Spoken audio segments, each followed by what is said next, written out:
do whatever you need to just, be safe and focus on the road. Don't worry about making this your number one priority. But yeah, it seemed like we're both interested in talking about Charlie Kirk and the kind of political and social situation that's developed in the wake of his shooting. So yeah, I mean, do you want to give me kind of your thoughts on that and where you're at, and yeah, I mean, what you're thinking about? Yeah, yeah. I mean, I guess there's a couple things I could say. So first of all, I would say that I'm a Republican, although that means different things to different people. Mm-hmm. That's my registration. That's how I vote.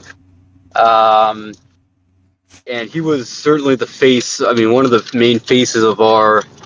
No, I didn't agree with him on everything, or even a number of things. But I think for a lot of people, it just seems like he was kind of the face, or one of the main faces of what a lot of people like me believe. Mm-hmm. So for him to be targeted in such a way, it seems like, it was a target for many of us on our backs, and not like anyone's going to come do anything to me, or the average person, but it had a feeling of like he got killed for believing in things that, tens of millions of Americans believe. And he just said, his only thing was that he said it out loud publicly. Other people just go about their business, but that's one thing. Yeah. And then, of course, there's just the general, I think it's kind of just a shock for everybody to see it.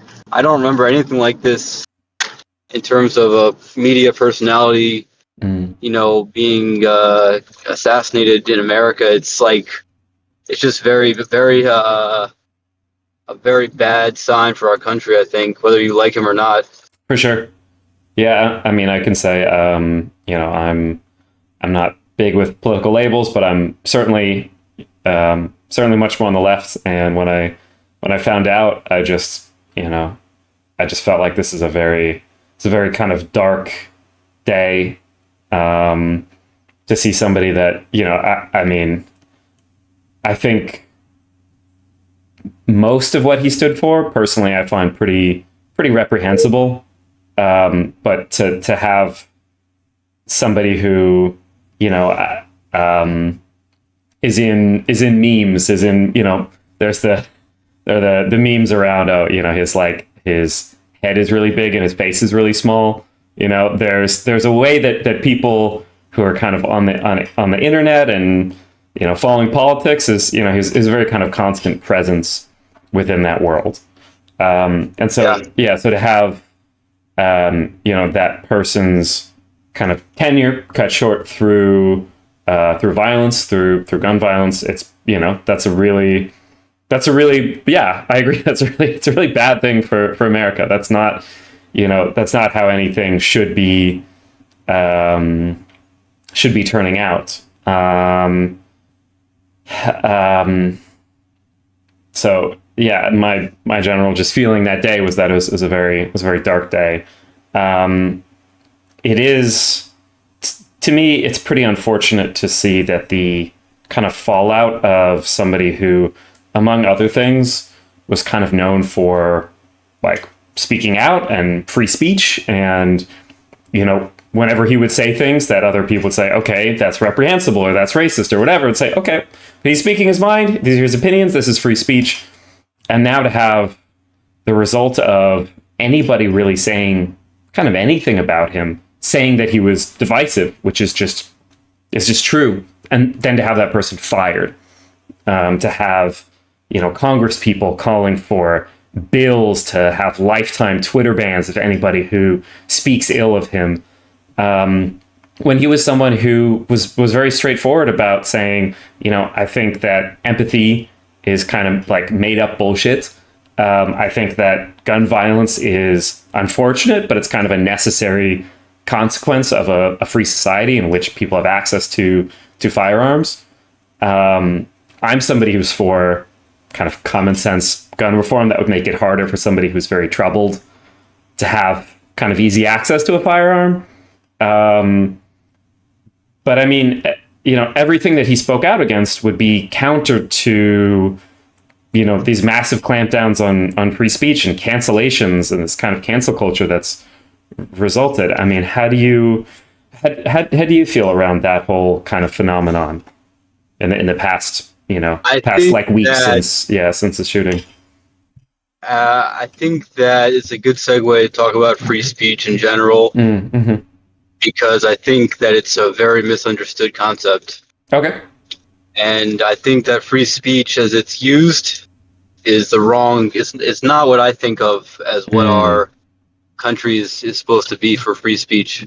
So I don't know where you are in life, if you have a job or if you're in school, or looking for work, but obviously if you're in a certain college and you say certain things that are crossing the line, whatever the line is, and that's a very subjective thing you could say, but there's obviously some line where if you cross it, you're gonna get expelled. You're gonna get suspended. Sure. If you have a job, you're gonna lose your job, and that's not a bad thing, in my opinion. Necessarily. The question is what is that line? Where is that line drawn? Where something is too far? Yep. To me, someone is killed, and they're just a person who, by all accounts, was a kind of a normal, law-abiding person, and you think that, not you, but if someone thinks that death is a good thing, I see no problem with a person losing their job over that. Just like, wait, so follow on the left? Wait, so let me stop you there. So if somebody thinks that it's a good thing, I'm sure that can't be what you want the standard to be, right? I mean, if you say, well, the world's better off without him, I mean, I guess you could make the argument that, well, you're just happy that he's not alive anymore. But if you're saying actively, I'm glad that someone shot and killed Charlie Kirk. Sure. I don't. Those are acceptable. I don't think that's in the acceptable parameters. And I don't. I don't know who's like someone that you on the left or center that you listen to and you like. I mean, I think Mehdi Hassan on Zateo is a really excellent Mehdi voice. Hassan, who I'm not a fan of his, but I would hope. I mean, I'm very much not a fan of his, actually, but I would hope, God forbid, if something happened to him, which I sincerely hope does not happen, I would say that's a horrible thing. I wouldn't have even a second thought about it. And if someone said that's a great thing that he was killed, I would similarly want that person to help, have repercussions. Because Socrates, free speech doesn't mean you're magically immune from consequences. It just means that the government can't put you in jail for what you say, pretty much. That's what the free speech means in the Constitution. And then it's kind of evolved into this term that people just use to mean you could say whatever you want and nothing's going to ever happen to you. Well, that's not how our country works. Yeah, I mean, there's to me, those are very distinct things of what kind of government legislation or pressure is placed on workplaces or kind of industries and a kind of social. So I don't think it should be illegal personally for anybody to say, oh, I'm happy that X person is dead. I don't think that that's the kind of thing that should ever be illegal. But absolutely, I think it's reasonable to say, your friend group should shun you. There's some line at which, maybe your workplace should reconsider your employment. Absolutely, I think there's kind of a social level. I mean, so one person, when it comes to political violence, Paul Pelosi. So there was somebody who broke into Nancy and Paul Pelosi's house. Nancy Pelosi, she either wasn't there or wasn't harmed, but Paul Pelosi, his head was caved in with a hammer. I believe he survived. But he was, I mean, as you can imagine, massively harmed.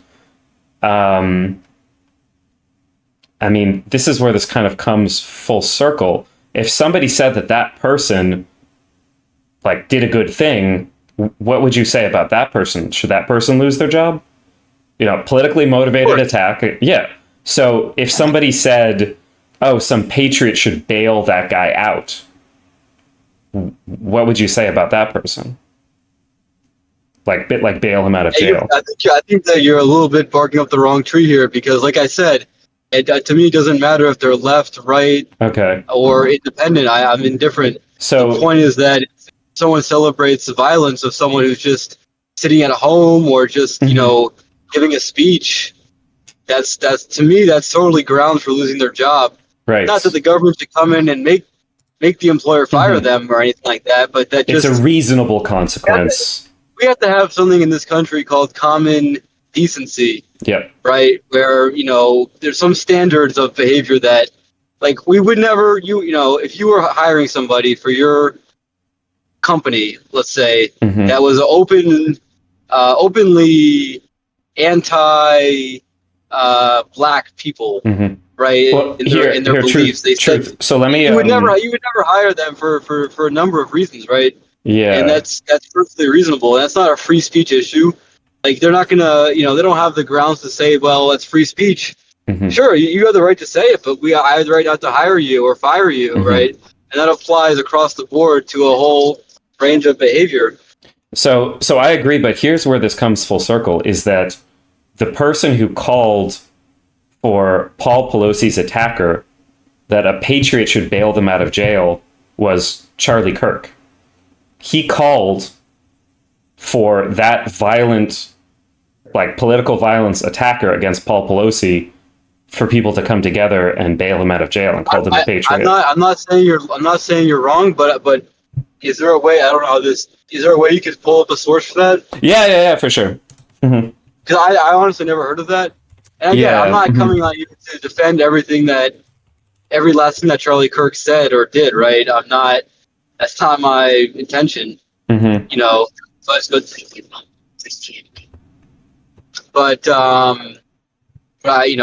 I would be against. Yeah, I mean, I don't agree with that kind of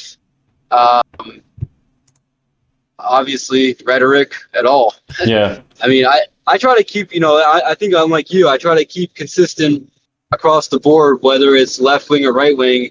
If something is wrong, it's wrong. Even though I am on the right, and you're on the left more so, and me that we can agree on things that are right and wrong, whether someone that's on your quote unquote side does it or my side, right? I mean, so the quote is, "Why has he not been bailed out?" Kirk said Monday on his podcast of the man who allegedly beat House Speaker Nancy Pelosi's husband Paul with a hammer last Friday. By the way, if some amazing patriot out there in San Francisco or the Bay Area wants to be really a midterm hero, someone should go to jail and bail this guy out. So there's a full article on Rolling Stone. I don't have the video of him saying that pulled up. No, I'm not doubting it. I never personally heard of that, honestly, but I'm not doubting it. I just I make the point that if I was again, we have to be very clear here about what we're talking about. If Charlie Kirk worked for me and he said that about somebody who committed a very violent, random, unprovoked attack, I would not want him to continue to work for me. And if he was at a college that I was, in a leadership position of, I wouldn't want him at that college, right? So yeah, I think we agree here, pretty much, if I'm not mistaken. So you would say that Charlie Kirk reasonably should have been fired from I think it was like the president of DPUSA. I don't know. So he's kind of when you're the fire CEO, himself. There's a lot. That's a good position to be in. It's definitely nice. Self-employed, you got a lot more. I mean, realistically, I think that there's a whole range of things that people do that are totally not okay in today's world, mostly in academia, a lot of what's being expressed on a lot of different things, I think, should cost people their job more than it seems to. But in general, yeah, I do think that, there should be consequences for people's, behavior or language when it crosses the line. Now the question is, right, it always keeps coming back to what is that line? Where do you draw that line? To me, calling for celebrating violence in general, not against like terrorists, but like against like just civilian political people is not okay. It's not okay. It should cost you your job. I would agree. Yeah, I think that's a very reasonable line. I think saying that somebody's words are so there's a whole step ladder, right? So there's attempted cancellations of sports teams who didn't host a moment of silence for Charlie Kirk. I think we can agree that's pretty far. Like to say that everybody in the world has to like stop what they're doing and mourn this one particular person that you like a lot. I think that's pretty unreasonable. Yeah, I agree. And then there's people who were fired for saying stuff like Charlie Kirk is divisive, and it's clear that he was divisive because he said the kind of thing that you and I think is very wrong about supporting political violence, and he should have been fired for that. Some people got fired for people got fired for saying a whole number of things about him, right? Yeah. So it escalates up to like saying, this is not me saying this. I just want to be clear for anybody watching. This is not me saying this, but I'm sure are people out there who have said that they're happy that he's dead, or that they, hope that that violence continues in some way. And I would say if I was somebody's employer and they posted that on Twitter, those are different things. Somebody saying that they're overall happy with the result in terms of they think that the speech he was doing is like so harmful that like it's sad that a person died, but they're glad that their hate speech stops. I don't know if I would 100% fire somebody for that, but if somebody says, I hope that this violence continues or whatever, to me that would be a pretty easy. Right. I would and there's where I think we have a little disagreement there because I think there's cases where you would say, so if David Duke, I don't know if you know who that is. I do, yeah. Died for whatever reason. I wouldn't have so much of a problem with someone saying, I'm glad he's dead, right? Now, there's some people out there, I would imagine there's people out there that think that Charlie Kirk was as bad as David Duke, Obviously, right. I don't. I mean, and that's maybe where we should go a little bit in terms of what people think was actually so bad about him. I mean, you read me the Pelosi quote. That's pretty bad. I honestly would say that's pretty reprehensible. But a lot of his beliefs, frankly, were pretty logical in my view. I mean, he said that he might not agree with them. Well, he said that the Civil Rights Act was wrong and shouldn't have happened. He said that like MLK was overall like a bad guy. He said that if you got on a plane and he found out the pilot was black, he would be like really concerned that they would not be competent. I mean, he wasn't saying, not every single thing out of his mouth was reprehensible, but he had some pretty out there, statements that he made. Yeah. So I think in the spirit of discussion, right, that we're trying to have, not debate, I think honestly the only way to really get to the bottom of that would be to go through each of those things and actually like see exactly what he said and what was the surrounding context of it, because so like for example, Civil Rights Act, there were definitely some negative things that came out of that, and I don't mean that in like a racist reality. For a lot of people in this country, there were some negative things that came out of that, right? For black people too. for various reasons. Wait, what's an example of a negative? I mean, just in the way that butterfly effects. There's bound to be some negative consequence. Sure, like I can imagine, but like I actually don't know offhand what's like a negative. Well, so it gets back. So it gets to the next thing I was going to say. Yeah. So the pilot, it also ties in with the pilot thing as well, right? So,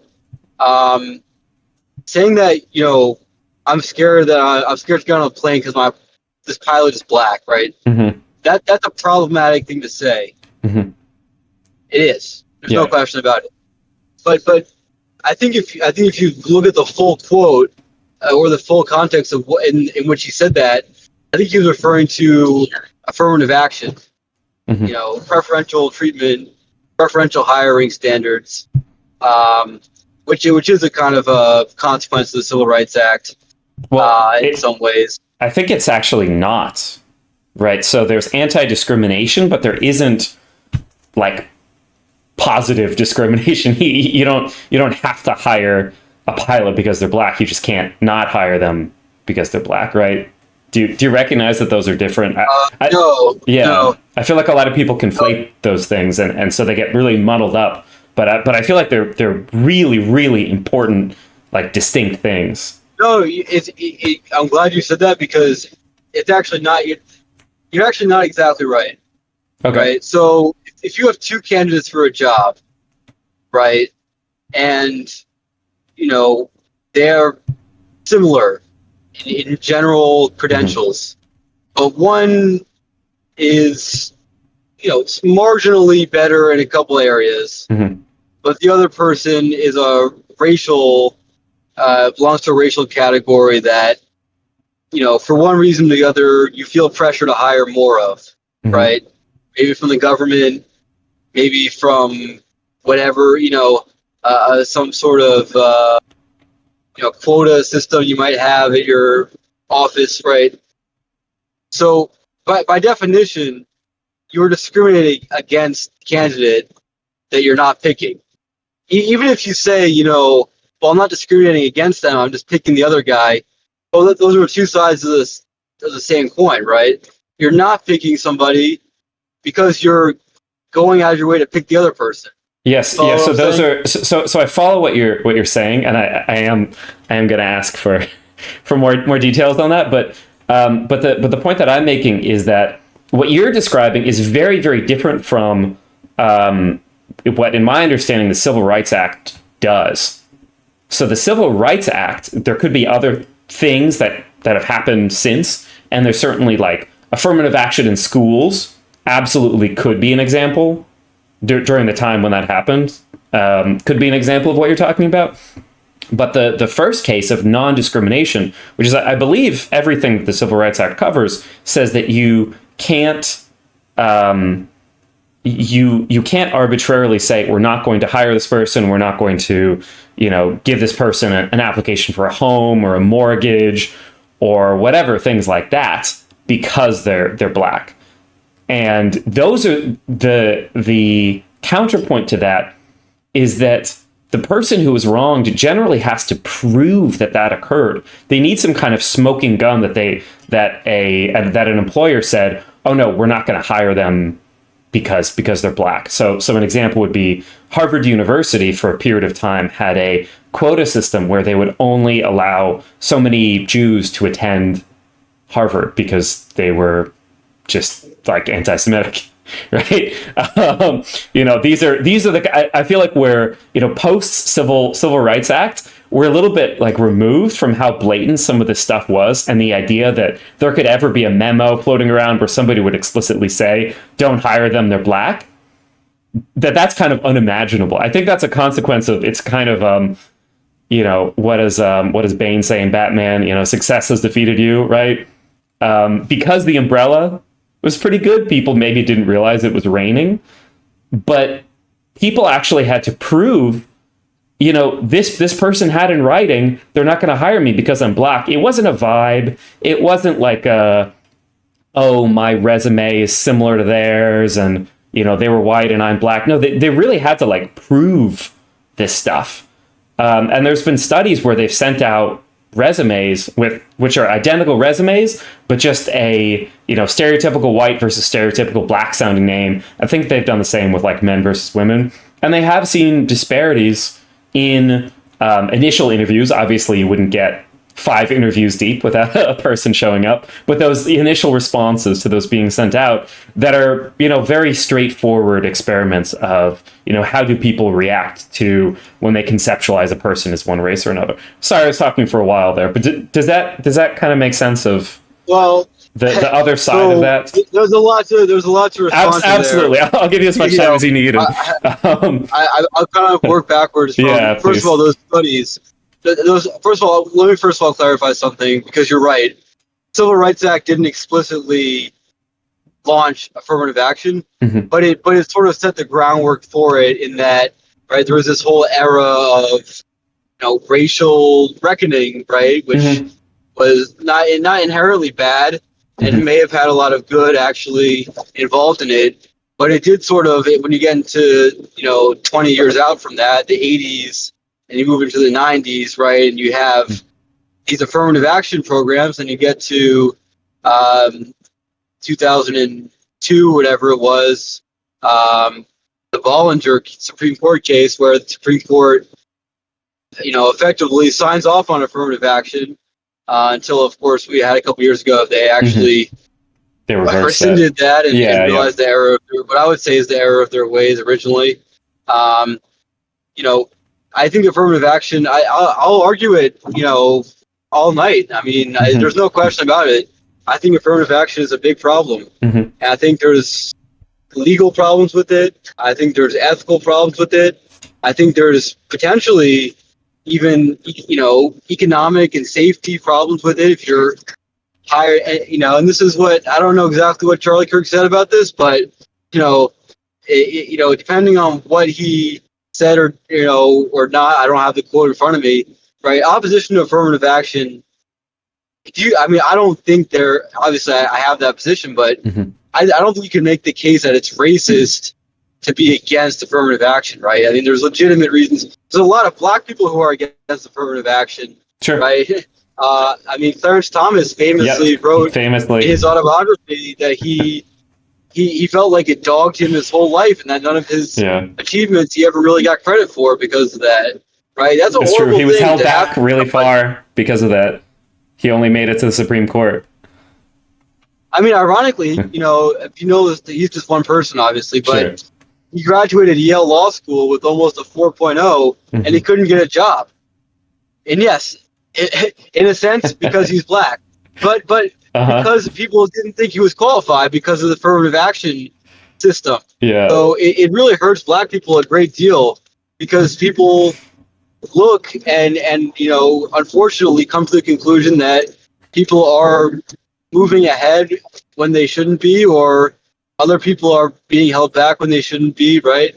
So I want to go back to this study you mentioned before I forget, because I've heard about this many times, and I'm not in front of a computer right now, but you are. But I would actually want to look at that study, or those studies, because it actually doesn't make any sense. Okay. If you think about it, that's the exact same hiring manager gets the exact same resume, where everyone went to the same college, same GPA, right? Same exact work experience in the past. All they changed was the name, right? That's bullshit, right? Maybe the resumes were. It's not necessarily the same person getting these two side by side. This is like in aggregate. Right, exactly. And that's because every hiring manager is different and looking for different things, right? And every applicant, fake or real, is going to be slightly different, right? And I don't believe that you can extrapolate from that kind of thing racism, In fact, no, I mean, you can't necessarily extrapolate racism, and there's always a chance that it's a coincidence. But this was. Let me just finish the point. Yeah, please, if you don't mind. Yeah. If you took any, it's kind of a statistics question, right? It's kind of a math question. If you took any, if I'm, looking down the highway right now, I took all the people in red cars, Mm-hmm. all the people in blue cars, and I ran this experiment with them. One of those two groups is going to get higher more than the other, Yep. and there's not going to be any rhyme or reason to it, right? Mm-hmm. That's just how numbers work, right? So I don't believe these studies actually. And if you want to pull one up and we can figure out what is actually true about it, fine. But it doesn't pass the smell test, Sure. I mean, so can you conceptualize how this could work? So if there's, so with anything in statistics, there's always a chance it's a coincidence. With anything you run, you have some cancer cells and you use one drug or another. There's always some chance that the effect you're seeing is not real. So you've got to repeat the experiment. You've got to use a large number of cells or a large number of applications or different places that you're sending it to. There could be sources of bias that you're not aware of in the way that you're collecting it. Exactly right. That's so observer bias. Right. Well, I'm not sure how observer bias would necessarily. Well, it depends how you set up the experiment, right? In social sciences too, right? Mm-hmm. Yeah, exactly. I don't know this exact study. I'll be honest, I've never Mm-hmm. read it, but all kinds of things can go wrong when you're setting up a study, right?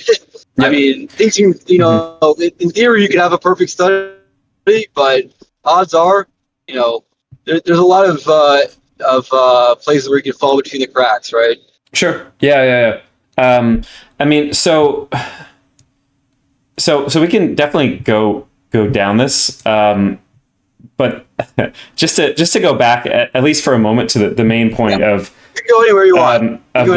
Of the Civil Rights Act, which is looking at non-discrimination. Affirmative action is obviously a more complicated concept than that. I think it's more controversial. It's, I think it's less clear, exactly. And I think it would be much harder to accuse somebody of racism for not liking affirmative action than I would say it's pretty straightforward that if they don't want to have something on the books that says that you can't discriminate in the sense of really like, I'm not even really talking about it's like, oh, well, these people's resumes really were comparable, and the fact that you hired the white person over the black person, that implies a racial bias. Like, I'm not even talking about that. I'm talking about like a memo that says like, no, we're not going to hire, and then like a racial epithet, like really smoking gun type stuff. By the way, I'm in favor of the Civil Rights Act. I've never said. I mean,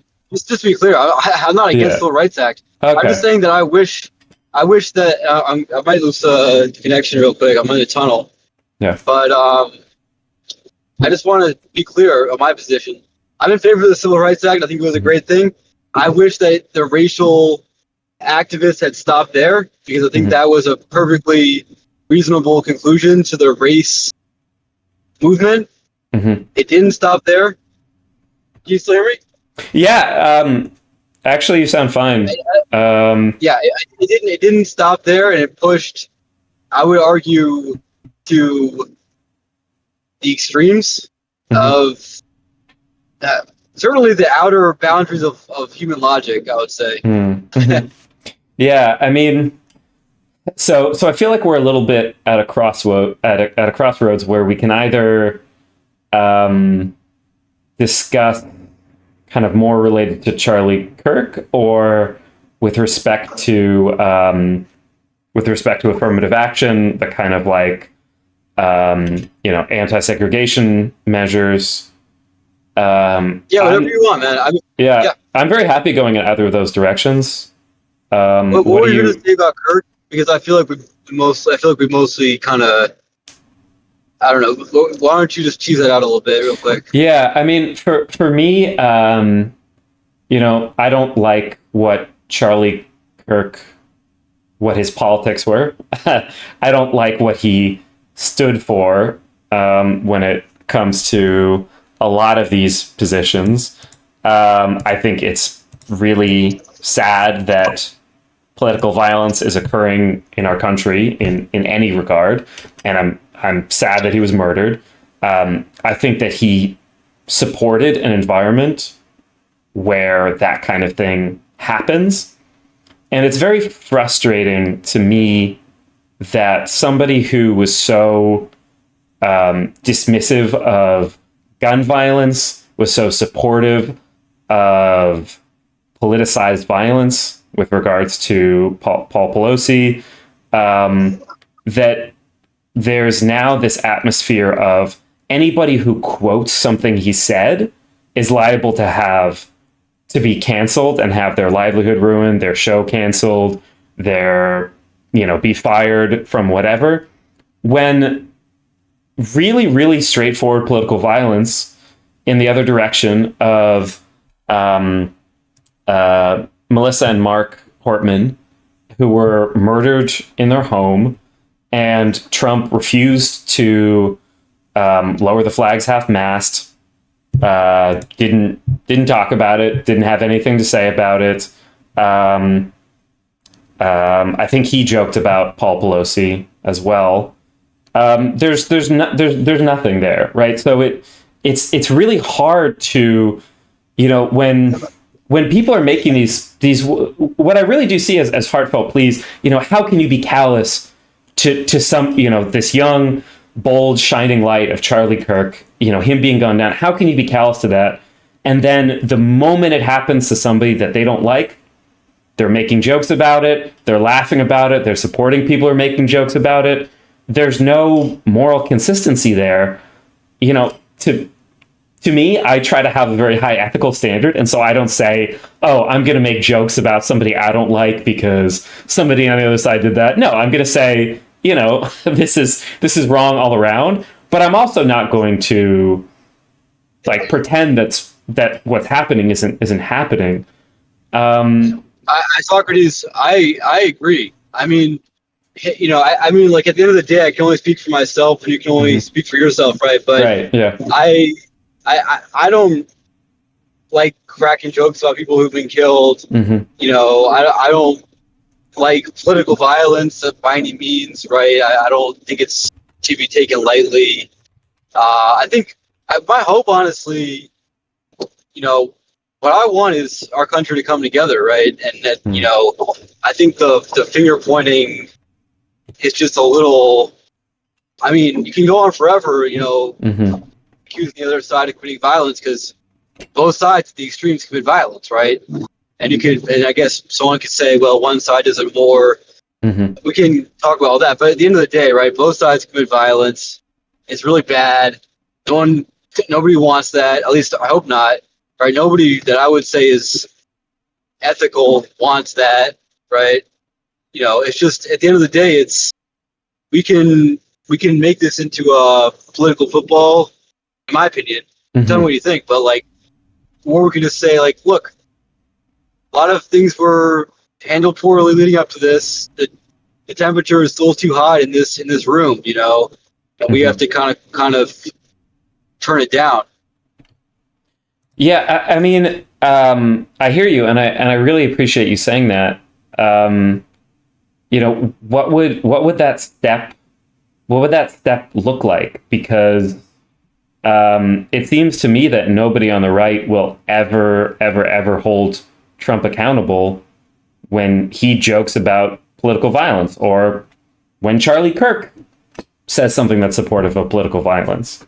And these are, you can talk about some kid on Twitter, but these are really big figures. I don't know how to start that process when people like that are just have zero accountability, right? And they're just nonstop with it and saying, the left is the enemy and calling immigrants vermin and they're poisoning the blood of our country. I mean, just nonstop with stuff like this. To me, I've never ever heard any Democratic lawmaker or whatever. I'm really not trying to turn this into our side good, your side bad. I'm not trying to put it into something like that, but it's like I feel like there is some like policing and decency and whatever. Like if any Democratic lawmaker ever said something like that, they would lose. They would lose their seat from their own people. We would say that's wrong. Yeah. But it seems like when the right does it, I can think of examples right off the top of my head. But please, I really don't want to. I don't want to go there because I feel like that we're going back into this. We're kind of falling into that trap. Right. By the way, there are such cases, and I encourage you to look into that a little more. But again, I don't like the whole finger pointing thing because it's like, there are people on the right that say things that they shouldn't. And people on the left that say things that they shouldn't, right? And that's the whole issue of how we got here, right? Is like each side is like significantly escalating over each trying to outdo the other in kind of like their, I would call it fear mongering a little bit. I mean, right? I think I fundamentally do not. Right, the extreme. Yeah. It just cut out for a second. I mean, I think I fundamentally actually don't agree. I don't agree that this is a both sides issue. To me, what I see is Trump quotes Hitler, and somebody on the left says, "Hey, that's a Hitler quote. That's not good, right?" And then somebody comes and says, "Oh, both sides." Like that's like. I really want to be with you on just kind of like, let's come together, right? But it's like we also have to recognize like what's happening, which is I don't think it's factually true that both sides are just kind of like generally escalating. Trump keeps quoting Hitler. And then when people are saying, hey, don't do that, then they're like, well, you're the hysterical one or whatever, right? Like, well, look, what should we do in that circumstance? I think you're Jewish, right? Yeah. You're Jewish, Socrates. I'm also Jewish. I don't like quote Hitler. Yeah. but not a good feeling in any circumstance. Let's be honest. But let's be honest here, though, right? Chuck Schumer stood up and said, Brett Kavanaugh, you're gonna reap the whirlwind. You're not gonna, something so bad's gonna happen to you. You're not gonna know what happened to you, but it will hit you. And then the next day, someone tried to kill Brett Kavanaugh. Like literally, right? Chuck Schumer said that? Didn't Kavanaugh say that? Say what? Wait, Chuck Schumer stood up in front of the whole world and said, Brett Kavanaugh, something bad's gonna happen to you. You're not gonna know what hit you. You can look it up. I mean, I didn't because I remember Kavanaugh saying that Democrats would reap the whirlwind, and he was saying that's not true. That's what Schumer said. You're misremembering it. Schumer said reap the whirlwind. So let's go one at a time. I'm not trying to make this again. It's not like I'm trying to say, oh, well, what about the left? But like, what about the left a little bit, right? I mean, we can't pretend like this is all 100% on the right or the left. I'm not saying it's either one 100%, but it's just a fact that someone tried to kill Brett Kavanaugh the next day or 2 days later. Mm-hmm. And then there's one thing at a time, but I have other examples in the hopper. Yeah, sure. I mean that's not good. No, it's not. Right. Point is, though, it's like yeah. So just Maxine Waters, she stood up and said, you have to make Republicans uncomfortable when you see them in public, right? You have to. I don't know. I don't have the exact quote in front of me, obviously, but she said you have to make them make them squeamish or whatever, and make them feel unwelcome in our country, right? I mean, that's just one example of many, right? And Biden said that Trump supporters are piles of shit or whatever he said. What did he say? Piles of trash. I mean, like, that's not very nice, right? I mean, I mean that's pretty harsh. Hillary said that we're racist and sexist people, right? That's something that could definitely lead to violence. I'm not saying it did, but it could, right? You say that millions of people are deplorable people, racist people, sexist people, like that's that is not. I mean, he was talking, right? So I'm just looking at this up. The only garbage I see floating out there is Trump supporters. His demonization of Latinos is unconscionable. It's un-American. Meanwhile, Biden said some of the most racist things I've ever heard. I mean, he did. I mean, he said that black people are inarticulate, don't know how to dress well, that Indians aren't good for anything but working at 7-Eleven. Kathy Hochul said that black kids don't know what a computer is, right? I mean, I'm not saying these are things that are like, inciting violence, but I mean, that's extreme rhetoric on the left. There's a lot of it, but, right? I mean, is there anybody who's like doubled down on any of those things? Like those are, I mean, yeah, Hillary Clinton calling Trump supporters basket of deplorables. I don't think that was a nice thing to say. But is there any? It's more, that's not the whole quote, though, right? There's more than that. There's more. Said that they were racist. Well, she said they were. I mean, some of them are. I mean, right? This is America. We've got some. I don't think half the country is like, foaming at the mouth racist, but there's certainly racists out there. Somebody was just lynched. I was telling you, she said like. Yeah, well, let's zoom out here, bigger picture, right? Yeah. I'm not making a big assault on the left of like I'm not a fan of the left. No, I hear you. Like, my point is like, don't think that this is all coming from one place and not the other, right? Sure. Yeah. But again, if I have my opinion about it's more on the left, and you're gonna come back and say it's more on the right, and at the end of the day, there's no way to really know or quantify it, right? We each have our instinct, but my instinct, more generally, is just why can't we just kind of, right? I'm a Republican. I have my views, but like, I'm an American. Yeah. Right. Yeah. Like, like more than anything else, right? So, if it means that I'm against violence and political extremism in my country, like I'm against violence. I'm against things that incite violence, like some things that the Democrats have said, and some things that some Republicans have probably said, right? But if you're asking, like, how do we get to a more unified place, I think we have to not be knee-jerk defensive. Consistent, not, have the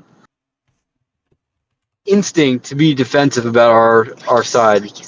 Sure, but I mean, look, I hear what you're saying, but those things are simply just not equivalent.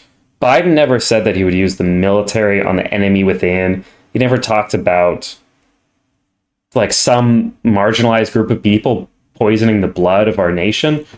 Like literally quoting Hitler. Like, and the issue is that like Biden. Like when Biden says stuff that goes too far, he's like, okay, that was messed up.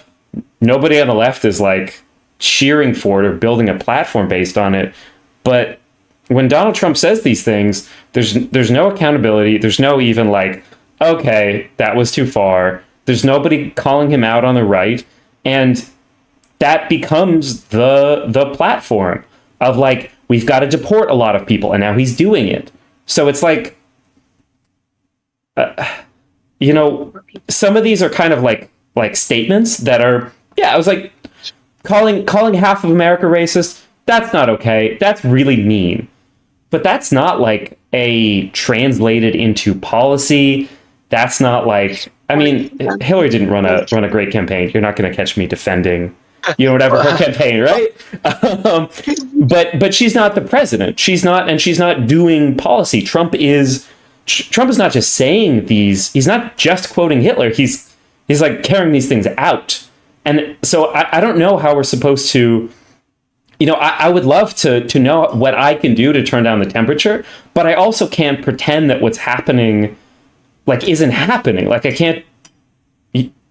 You know what I mean? Like that feels suicidal. I mean, if you genuinely think that, and I don't know what you think, but I would like to hear. But if you really think that Trump is like a modern day version of Hitler, then that should be you should be very concerned, and beyond, you should be absolutely panicking every day, right?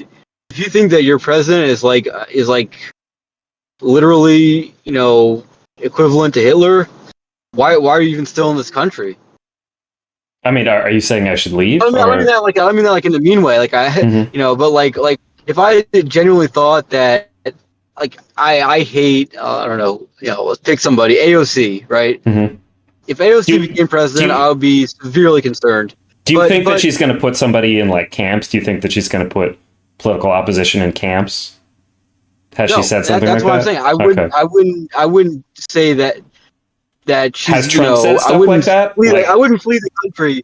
I might flee the country because of because of what you do to my taxes, but but I wouldn't flee the country because I think she's gonna like put me in some kind of like political prison. mhm. But if I did, I sure as hell wouldn't stick around.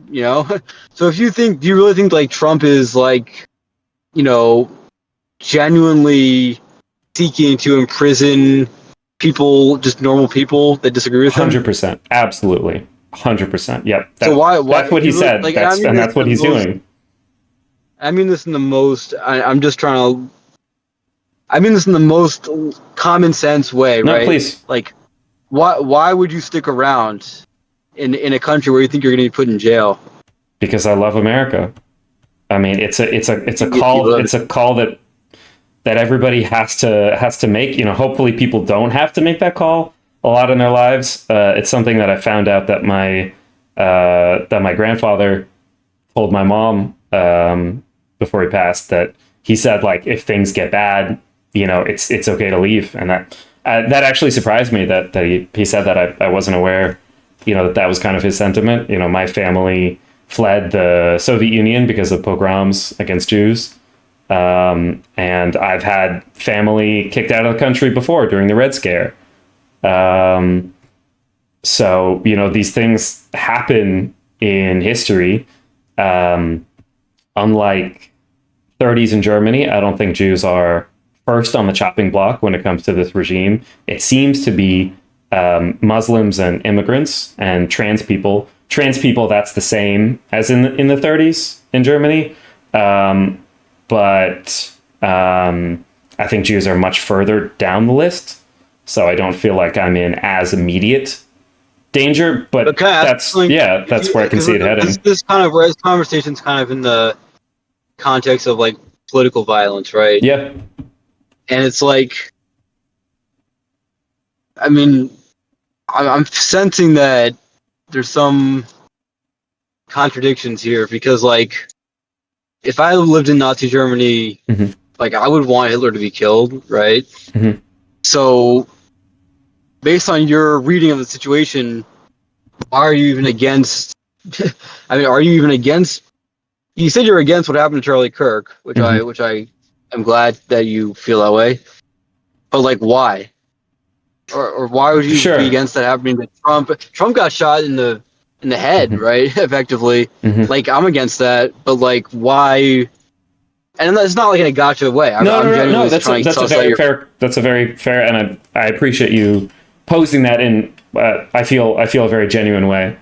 Um, to me, I don't see the kind of like struggle that we have in our nation about, like, our side has to win and dominate and annihilate the other side.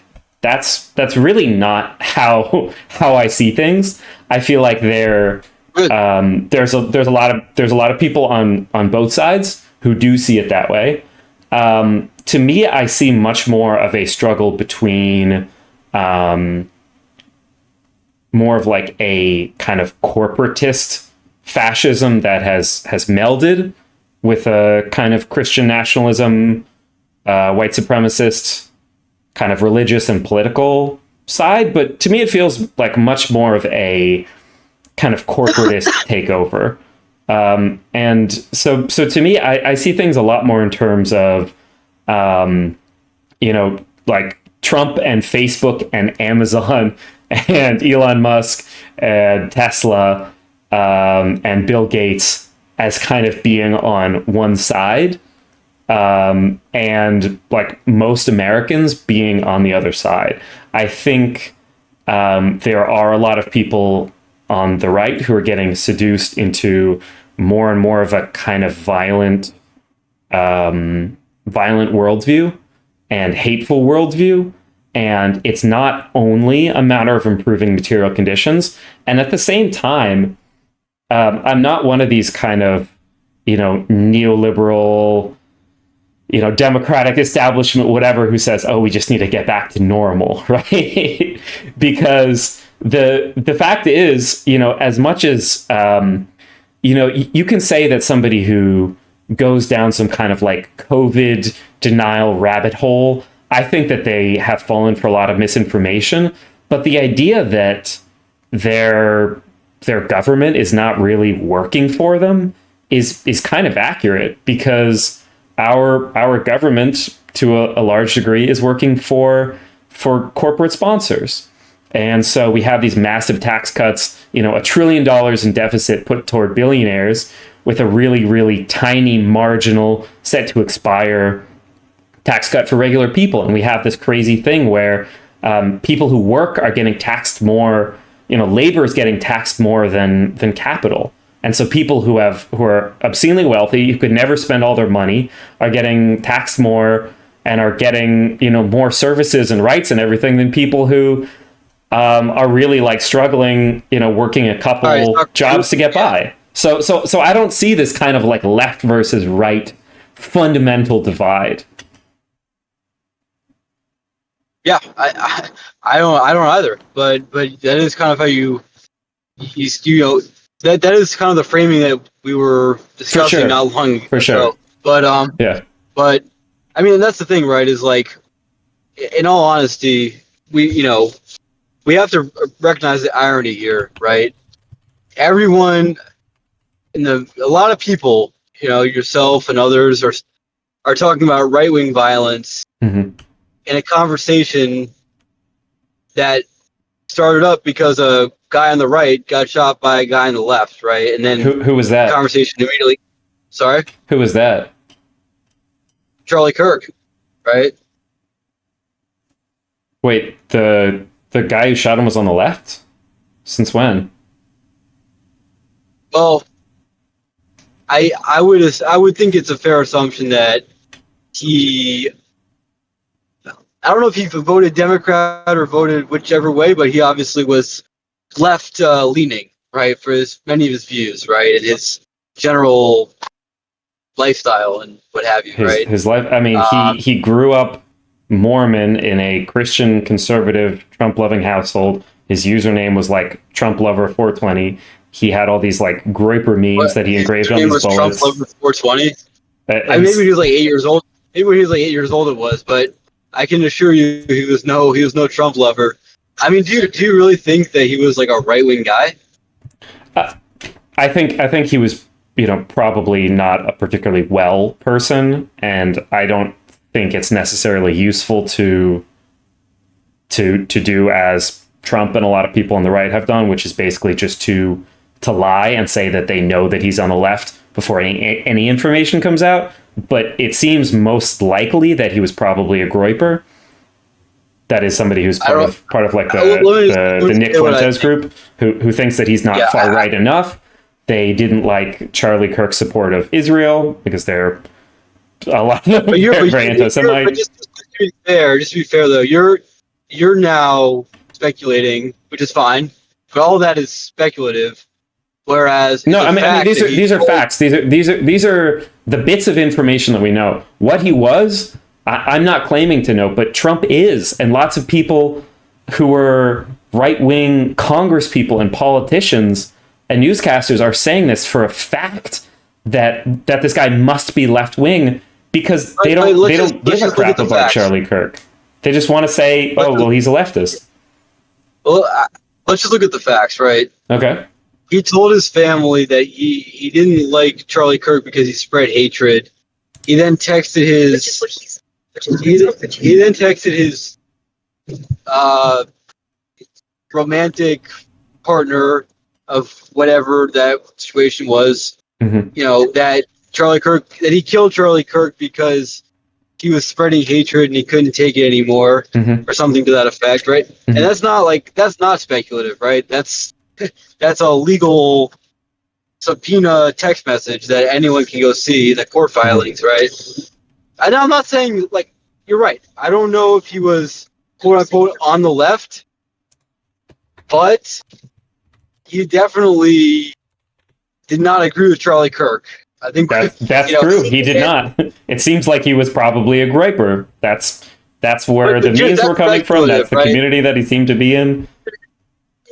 But you're speculating about that. Sure. I mean, that's what we're doing. We're speculating, right? Well, no. I mean, I'm laying out just the facts, right? He said that Charlie Kirk was hateful, right? Sure. That's not something that someone who's to the right of Charlie Kirk would probably say, right? That doesn't really make sense. Why not? Right? Because if someone's to the right of Charlie Kirk and they thought Charlie Kirk was too moderate, why would they? He's not hateful enough. I don't think people who are not in those terms, but why would he say that he's spreading hate? He's hateful, and let me ask you this: in all honesty, like, you really think there's that many people on the Trump right that have like a transgender relationship with like a transgender? You're talking about the roommate? The roommate wasn't trans. Well, what? I know that Trump said that immediately. I know that everybody so this is what I'm talking about. People on the right are willing to lie, to bullshit, to propagandize, to manipulate in order to spread exactly the message they want with no facts whatsoever. And that's... Do you see what I'm saying? No. Like, how are we on the left going to turn this down when it literally doesn't matter what the facts are? They're just going to say what they want to say in order to create hate. No, I'm not trying to create hate. I'm trying to figure out the facts. Right? I'm not saying that you are, but I'm saying that everybody who put that information out there. Oh, okay. Well, he was trans. Okay, maybe the roommate was trans. Somebody had to be trans because we like Charlie Kirk, and whoever killed him had to be somebody that we hate. And so we're just going to say whatever we need to say to get the story that we want. That's fucked up, and that is really, really, really damaging to America when we have people just saying that's spreading hate, that's violence. When you have Jesse Waters saying we're at war over this, and he wasn't fired for that. But let me ask you. Do you see what I'm talking about? Where there's no equivalence here. Like I don't know how to proceid with this situation. He's a Fox News anchor. No, I know who he is, but I don't know what he said. He said we're at war. I can send you the clip. I mean, I can send you like the whole stream. I didn't just see this quote. I watched him like the whole panel, segment on this. And they're saying like, oh, he went to college for half a semester, and that's why he got radicalized. Like, these are... I don't know what... Can we go back a second, right? Yeah, please. Said that his romantic partner was not transgender. Yep. Was not transitioning or... Nope. Anything other than just a man who had no interest in changing his gender identity. The reason that you heard that is because... there's like one image of him with like a filter on that has like bunny ears or something like that. And because the whole like Trump collective and movement like really like demands this narrative. And so any tiny shred of anything, they're just, no, this is how things are. This person's trans. That's the story we want. Print that story. I don't care what the facts are.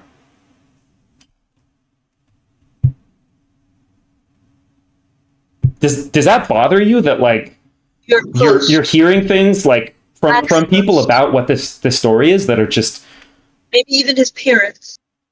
Sorry, I couldn't hear. I think we have to look into this more. I don't want to honestly. I don't want to get too hung up on one detail because in the grand scheme of this conversation, it's not especially important, right? Let's say that this was a left-wing person. Let's say that it was. Yeah. And then what? Why should Trump come out? And why should Jesse Waters? And why should I don't know, Laura Loomer and a bunch of these people come out and say this was the left? They're attacking us. We're at war. We've got to destroy them. Anybody who talks shit about Charlie Kirk, they're going bye-bye. How is that turning down the temperature? You fused together several people and composites of several quotes. Some of those things I would say not be okay to say, and some of them, probably would be more okay to say, right? Saying we're at war, I agree. That's, I mean, I'd have to see the whole quote in context, right? But yeah, to say that we're at war with the left, which I doubt that Jesse Waters said, that would be taking things too far. But right.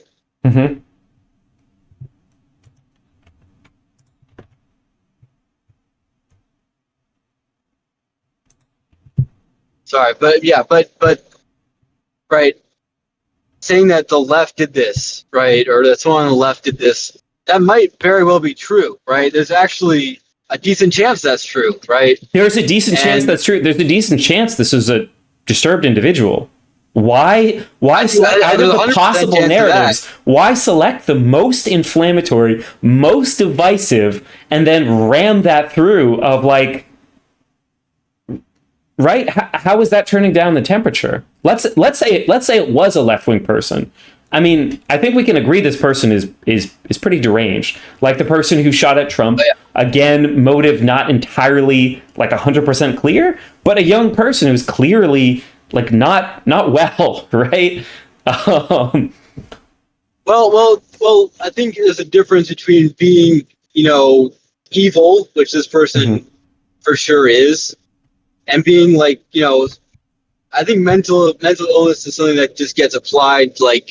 I'm not saying necessarily mentally ill, because somebody who's young could be kind of like not technically mentally ill, but they could be in kind of like a poor state of mind. I think that can get a little fuzzy. Like when there's school shooters that are motivated by there have been school shooters that have been motivated by left-wing ideologies and right-wing ideologies. Sure. And transgender ideologies and maybe. Right, and, I don't think all kinds of people that do all kinds of. Yeah. Well, there's right. It's actually, I think, ironically, the question that Charlie Kirk was killed answering. But right, you see transgenders committing school shootings. I wouldn't personally come out and say, look, these transgenders are a huge threat to society.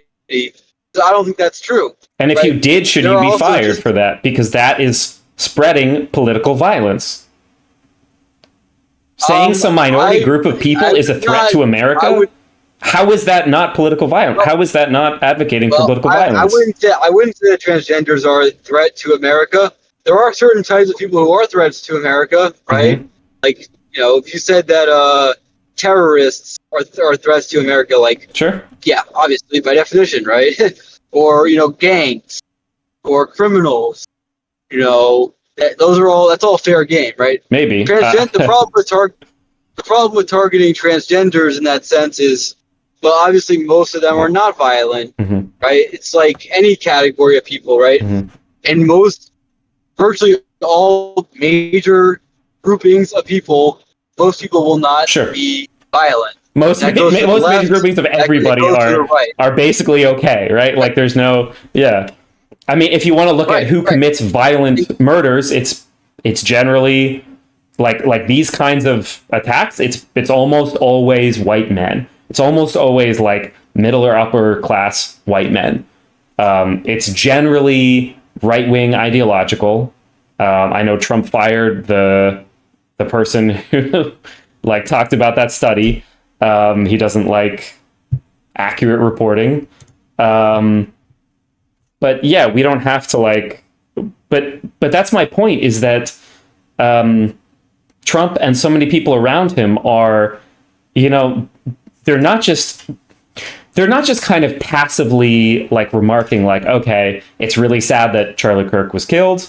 And we think that perhaps this person had this kind of perspective. Like, we're looking at how we can try to, like diffuse what is a tough political, situation in our nation. It's never that. It's never, ever that, even for a second. It's always, these people are the enemy. They're the problem. They're trying to destroy America. Like, it's always that. And it's always, we know for a fact that it's these people and this group of people. He's saying that Antifa should be considered a terrorist organization. So even something like, terrorists are a danger to America. I mean, overall terrorists, are not a big problem in America. It's a very sensational issue, but most people aren't killed by terrorism. Most people are killed by like heart disease and car accidents and really mundane things like that. And riling people up. A little bit lost the logic of what you said, because I don't understand what you just said. Every terrorist is a terrorist that is by definition a threat to the public, right? By definition, right? Now you can quibble with a threat to the public. Sorry, I want to make sure that go ahead. You got to finish your sentence. Well, no, you could say that's, this person's not actually a terrorist, or they were mischaracterized as such, but someone who's, right, it's say in the same way that a mass murderer is a threat to the public, or a serial killer, right? Yep. All serial killers are threats to the public. Of course. Right? All terrorists are threats to the public, right? And so I don't understand why you would downplay, honestly, that. I don't understand why we would downplay, in general, this phenomenon. You say it's all right-wing males, or predominantly right-wing males. I mean, all sorts of people commit all sorts of violence for all sorts of reasons all the time, right? Including people on the left, including people of various causes on the left, like transgender beliefs, anti-Israel beliefs, anti-Semitic beliefs, right? There's all kinds of. It's a big nation. We've got a lot going on. Yeah. Yeah. Well, it's not just that we're a big nation. It's that left, right? Just like you would say that far right, radical individuals can be very dangerous, right? People on the far left can and often are very dangerous as well, right? Sure. So, and that's nothing to dispute about that, right? Yeah, I mean, it's like 75% right wing, at least, but yes, it's definitely both sides. But that's a made up number too, right? Like, whoa, wait, that's what? A made up number. That's a number that somebody made up, right? What are you talking about? You could say, it's a obviously made up number. How? Right? It's obviously. I don't know. You're how gonna have to anyone back up on this one. I don't think that number is real. Why on earth would you say that? First of all, let me ask something. We should definitely talk about the actual study.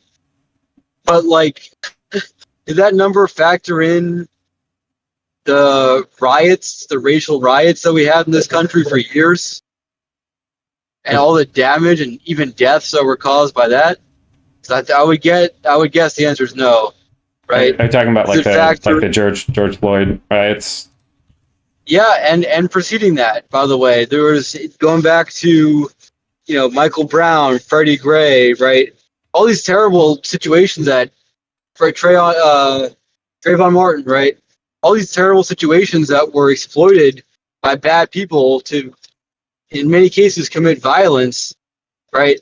Those are never counted in these so-called studies, right? And I bet you if you pulled up the study right now that you're talking about, you wouldn't find it in their methodology. Yeah, and another aspect to it, I don't know which. There's a couple of these studies that have been floating around. I don't know which one you're citing exactly, but I can tell you the one from the ADL was thoroughly debunked because they were looking at prison gangs and counting that as some sort of political violence. Like, dude, that's prison. Like, people beat up each other in prison every day. Like, so I don't know. You talk about the Cato one, University of Maryland one. So I've looked at all of them, and they're all bogus. So where do you get that number from? I think that was from the ADL that I was thinking of.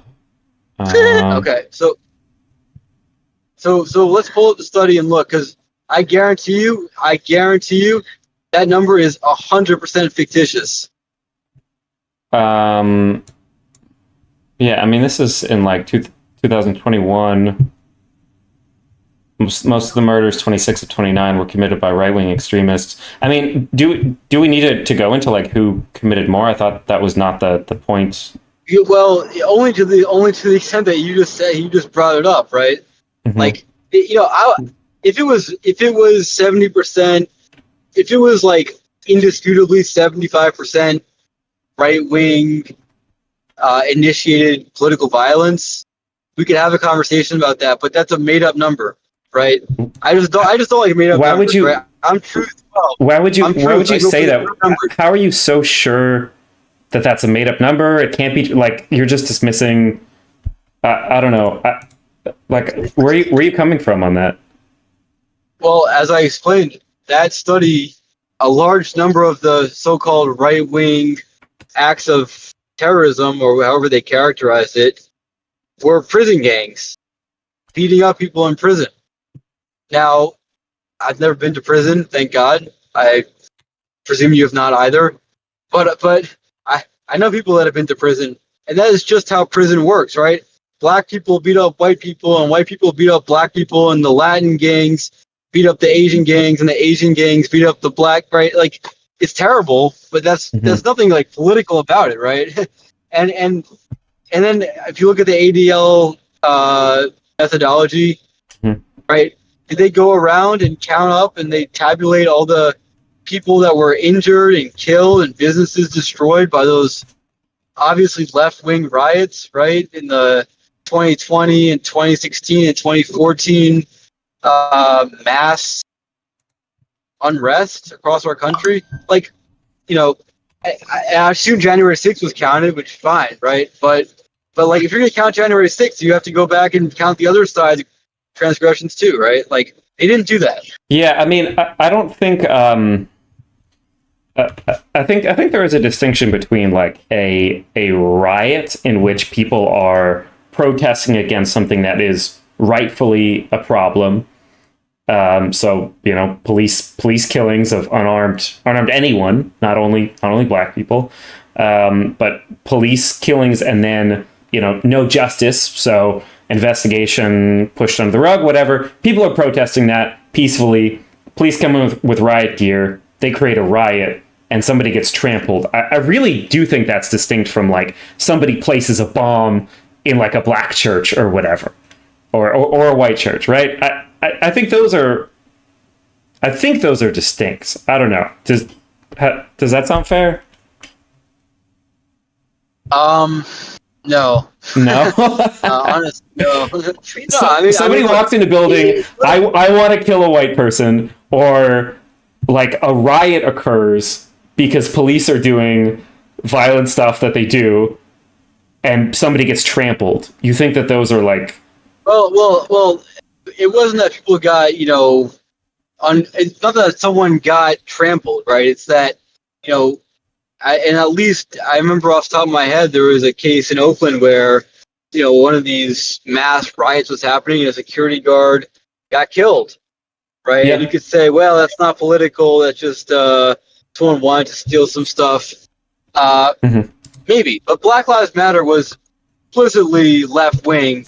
Sure. In their platform, right? They had a platform. They publicized it to their credit. It was astonishing. It was Marxist, literally. It was anarchist in some ways. And again, I don't. Of course, I don't have the full ADL list in front of me. You can. Mm-hmm. I mean, I don't want to. I don't know who people are still listening to this, but I don't want to bore people to death. Yeah. But right, like if you look in that list, I guarantee you that there's a number of acts of left-wing violence that are missing. And ADL is a left-wing bent, right? No, they're right wing. Okay, but they have a left-wing bent, right? They're headed. They're very pro-Israel. Is the head of. Okay, Jonathan Greenblatt is the head of the ADL. He was a Democratic advisor. You know, he was a Democratic consultant for Obama for years. Mm-hmm. So being pro-Israel doesn't make you on the right inherently. You know, it just doesn't, Mm-hmm. right? But whatever. Even if you think the ADL is on the right wing, right? Like, you should take a look. I don't know if you actually read through the study. No, I'm trying to find the actual study. And look, I'm not going to tie myself to any particular number from any particular study. And if that one's not good or it's talking a particular situation that's like within prison, you know, that's fine. I mean, look, I appreciate you saying that, but you did just, you know, use that number. So, you know, I mean, so, you know, yeah, I think we should be careful about that kind of. And again, the point is, right, there's obviously an agenda out there to try to paint the right as much more violent than the left, right? You know, maybe it's true. Let's say for the sake of argument that it's true. But I mean, if you read the New York Times, if you read the mainstream press, right, you will find a torrent of articles and papers and so-called academic studies proving that the quote-unquote the right is more violent than the left. And every single one of those studies has severe flaws, right? It dismisses violence on the left as not political, or it attributes things that are not political on the right politics, like prison violence, right? Mm-hmm. No, I mean, certainly you shouldn't count prison violence in one circumstance and not another, and I would agree that that's less relevant to like kind of broader society. It's interesting. I think it's worth studying, but it's not the most relevant to kind of broader society. I mean, I think where I'm coming with this is that to me, it's a fairly like uncontroversial fact that right-wing violence is like the most prevalent. This is like a FBI stat for like decades. But wait. Because it's just so like well sourced across the board. But wait.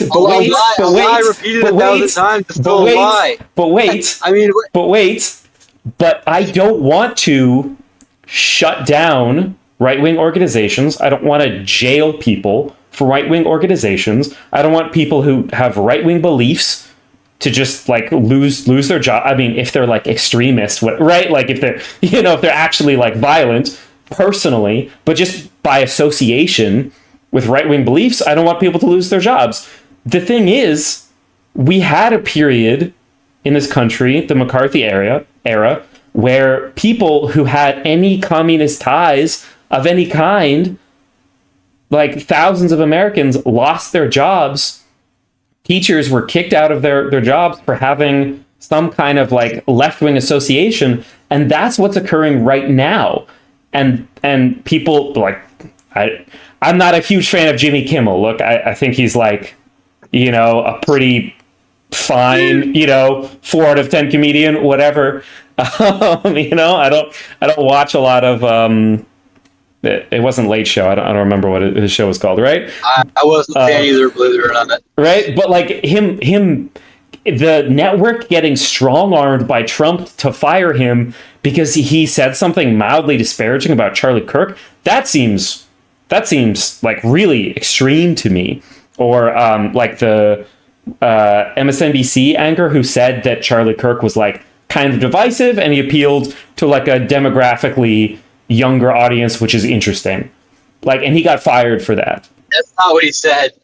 But let's go back a second. What did he say? First of all, that's what I saw him say. He said, again, you're putting me on the spot. I don't know the exact. It's fine. It's fine. But, I mean, he said no, but he said something to the effect of, I mean, maybe a different MSNBC host that got fired. I don't know how many that got fired, but the one that I saw got fired said that, you know, he put out this hateful rhetoric and basically came back to bite him. Something along those lines, right? It's sort of blaming him for his own death, right? I mean, you can look it up. I don't have it off the top of my head, obviously, but I mean, he's not wrong. To be fair, he's not incorrect. Well, right? but whether it's, you know, that's probably grounds for someone being fired, right? It's like whether you agree with him or not. Like that's a pretty. Why would that be? And he said it. He said it like 20 minutes after he was killed, right? So like that's grounds for firing somebody. Okay. Why? Whether you think he's right or not, like that's grounds for firing. So why? That's not what you said earlier. What you said earlier is that you would be happy to celebrate if, I don't know, David Duke, somebody who was really bad, died. He's doing an analysis, which is his job, over what this person said and what they stood for. And 10 minutes after he died you think no one should talk about it, or? I mean, he was like, a public figure who was doing. Yeah, actually, yeah. I think he should have waited. Like I think people should wait 30 minutes, one day. What's the? Yeah. People should actually show some decency when someone's been assassinated in front of their wife and kids. Like that's not so radical. Was he in front of his wife and kids? I thought it was just him at the. Yes. They were there. Okay. I mean, that's horrible. Obviously. Yeah. It is horrible, but the point is like. But it's also true that he was dismissive of exactly this kind of violence, and in some cases supportive of this kind of violence. Those are facts. Maybe you think that it just shouldn't be said. It's kind of a decorum thing. I don't know where this is, you know, when it comes to Trump or when it comes to Charlie Kirk himself, when he's saying way worse stuff. I mean, what do we do about that, right? Well, we should go back a little bit because there's an important aspect of this conversation that we need to figure out. We need to come back to, and that is, and again, Charlie Kirk. You liked him, you didn't like him, right? It's more about, I would say, what this is all representing, which is, seems to me, you know, a political division in America, which definitely is becoming off the charts, dangerous. Yeah. Right. You said, and I'm going to press you on this a little bit. Please. You made the claim, the right wing. I don't want to mischaracterize what you said. You basically said the right wing in America is more violent than the left wing in America. Where is the evidence for that? No, I mean that's not really. It's not really like my major point. I believe that right wing extremism, like right wing extremist violence, is more common. Like just as a you believe it. But what's the evidence? A lot of studies that have been done over the decades of this, like FBI stats. Like which one? But just to finish the statement, that's not like a to me that's a relatively low ranking situation. The like extreme because it's in like the dozens or in the hundreds. It's really bad. It's horrific. When it's somebody who's very high profile who dies, obviously that's, you know, that's a very kind of like in our face thing. But to me, the bigger issue is the way that it seems like. Whether you think it's an issue or not, okay, you made a huge claim that you now like you can't back it up with the evidence, right? Like that, you don't think that's an issue? Like if you're stipulating that the right wing in this country is much more violent, you said 75%, right? Much more violent than the left wing. That's a big statement, and you have no evidence to back that up, right? Don't you see an issue with that? I mean, based on government and independent analyses, it's something like 75 to 80% since 2001. 2001. Yeah. That's a little outdated, my friend.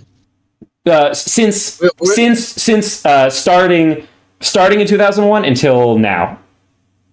In the period between 2001 and 2025. Yeah. What is that source? Where'd you get that from? GAO.gov. And the ADL study that you don't like, that would be a great stream, is to like go through that study. Like sorry, let me characterize that in a more neutral way. The study that you don't think is accurate. Not accurate. Sure. Sometimes look, me as a guy that you claim has been debunked has no bearing on whether it's just a fact that it's not accurate, right? It's not my opinion. Okay. Well, it's your opinion that it's been debunked. I am currently unconvinced that it's been debunked.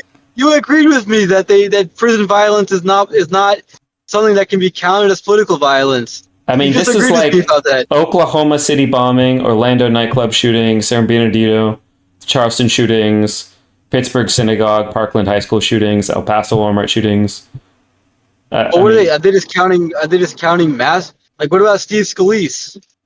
What about what about the shootings of Trump?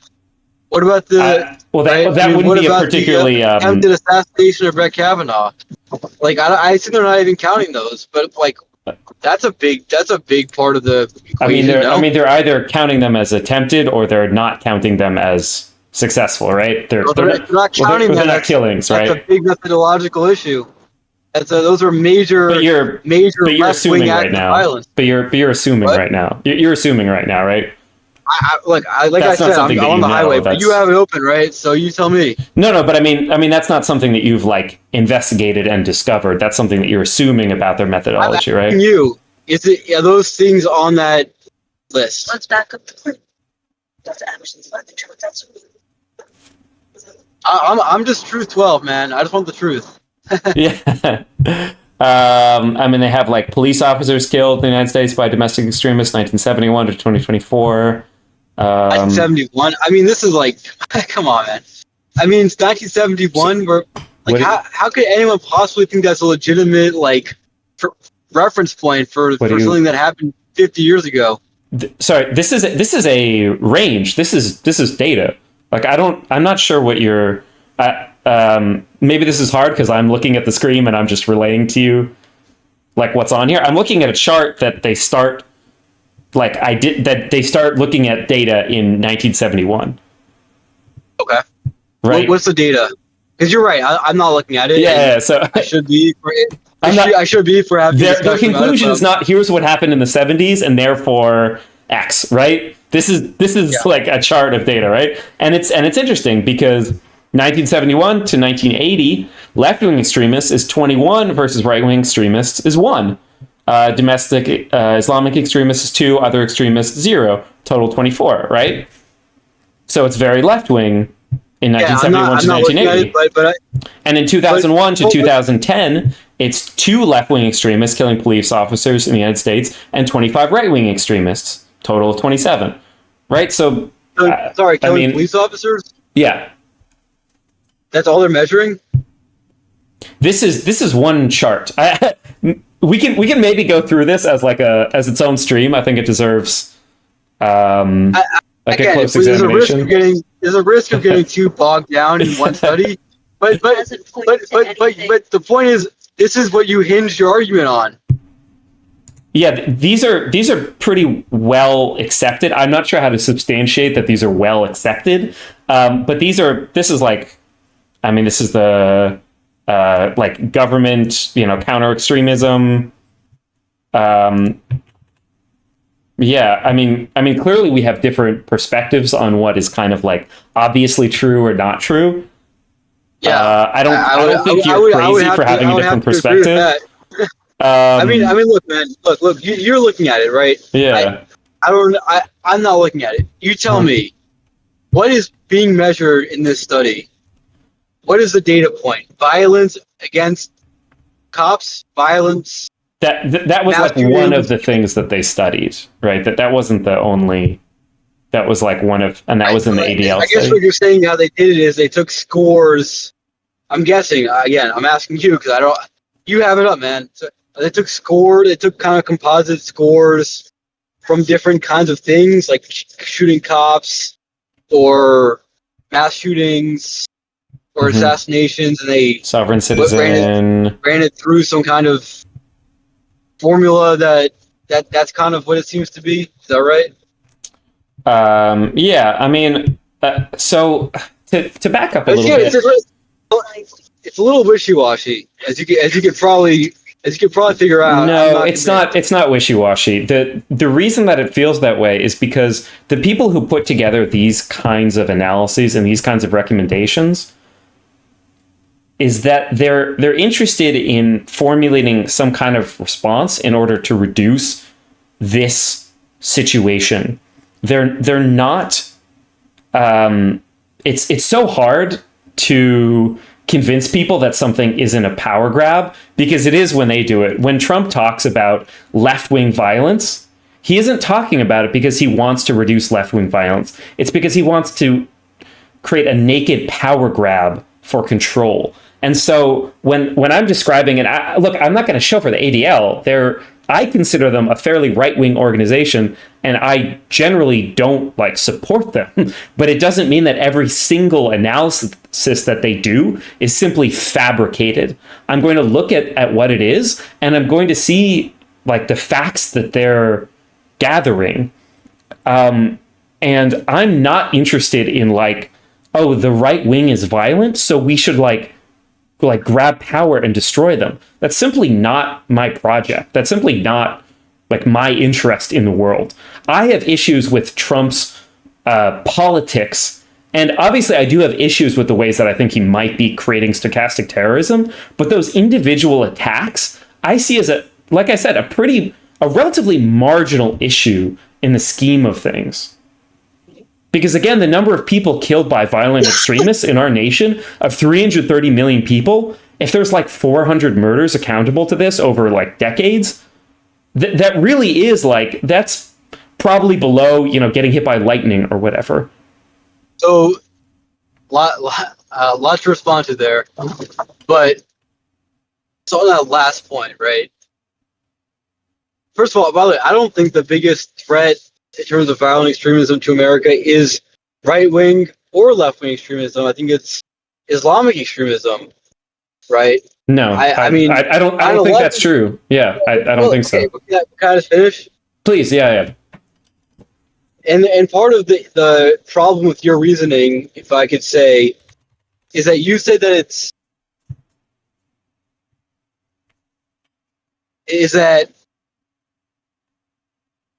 the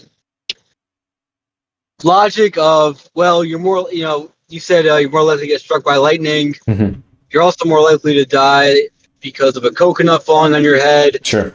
And a bathtub. This is the famous one, actually, that more people die at the hands of bathtubs. Bathtubs are actually, that one scares me. Anybody who slipped in the tub, you've got that fear. Falling down the stairs, old people, it's yeah. No, those are actually bathtubs are not a joke. Yeah. But I will say that, and I've seen this argument so many times in so many different forms, mm-hmm. and it's a really, there's a huge flaw in the reasoning mm-hmm. that you may not have thought of. Okay. Right.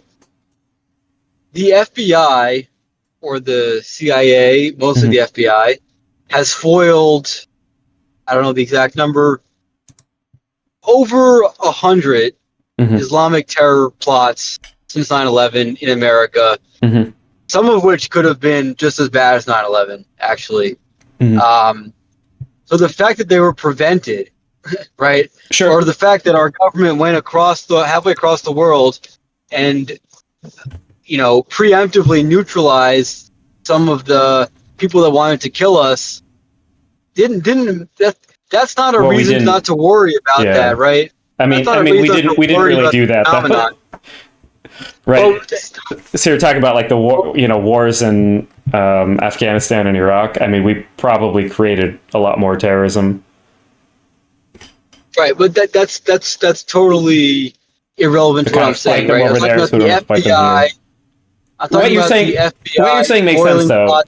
If we foil a plot, those are people who aren't dying, but they would have if we weren't being proactive. That's a very fair point. That's very fair. Yeah, and that's a point that doesn't get factored into that whole line of argumentation, right?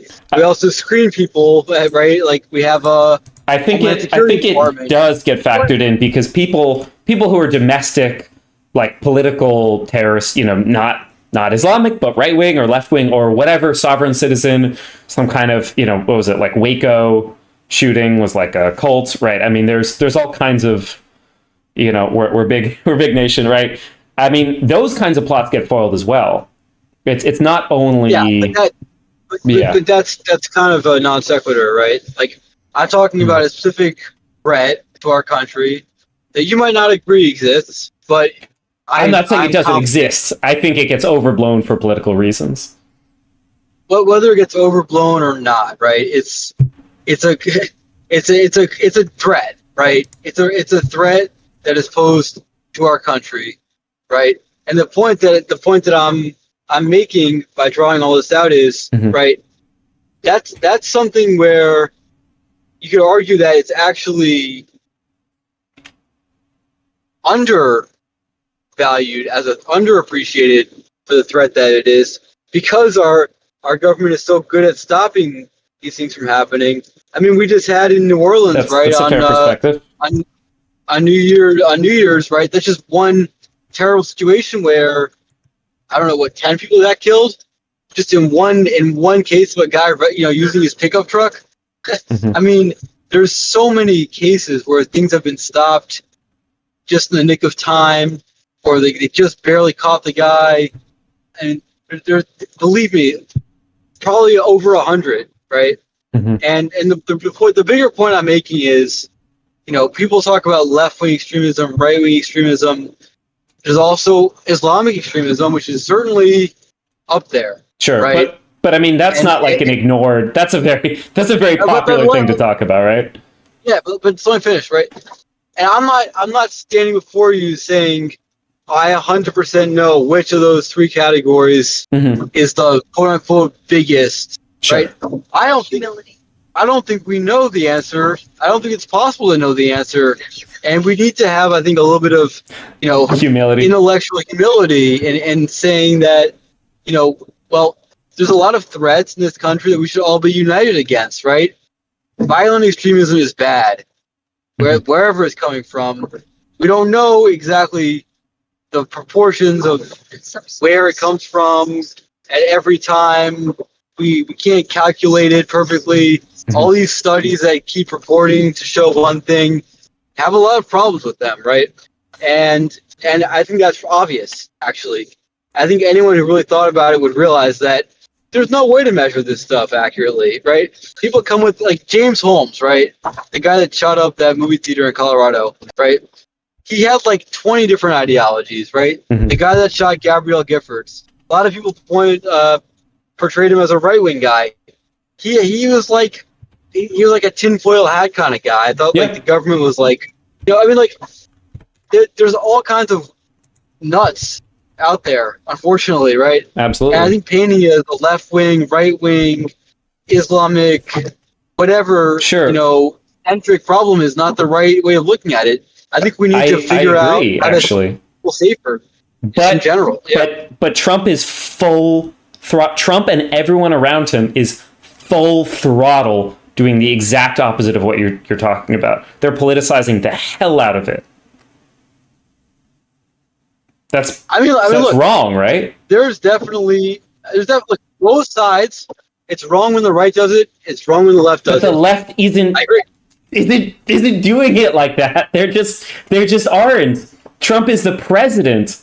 There's no like there's no Democratic congresspeople, really- lawmakers, leaders of any kind saying the right, they're violent extremists. We need to like lock them all up. Make like there was a congressperson saying they want to make Trump derangement syndrome a psychiatric disorder.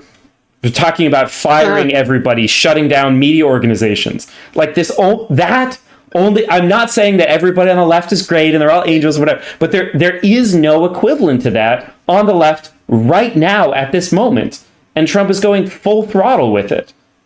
Like, I can't just be silent about that, right? Well, let me ask you this. Please. Sorry, I'm getting heated. There were two very close calls on President Trump's life. Yeah. From we don't exactly know what their motives were, right? Yeah. You know how many right-wing people hated Biden and hated Obama, and I'm one of them. Okay. And do you know how many people actually went out and tried to kill Obama or Biden on the right? Maybe, I don't know, how many? A couple? One? Hard to say. I mean, they get foiled. Look, do you actually want to go down this route, because it gets a little bit messy. I hate to say it. I will go down any route. I'm not. Okay. Again, I'm truth. I'm for the truth.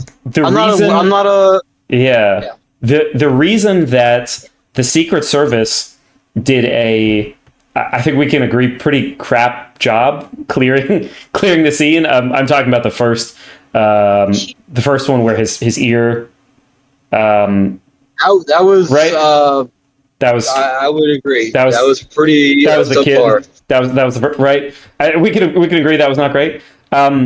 Trump over and over and over again kept pushing past their recommendation that he not do so many outdoor events and use minimal security. What does that have to do with it? Okay, if we're talking about why there were more close calls, certainly we've become more just kind of generally like amped up. I think that the volume is higher in a lot of ways now than it was certainly during Obama. I mean, Biden, it's kind of like same period of time, but Obama, like even back then, it feels quaint how, you know, there were a lot of attacks on him. There were a lot of people calling him a Nazi, whatever. There's a lot of racism toward him, but in some ways it was a little bit less insane than it is now.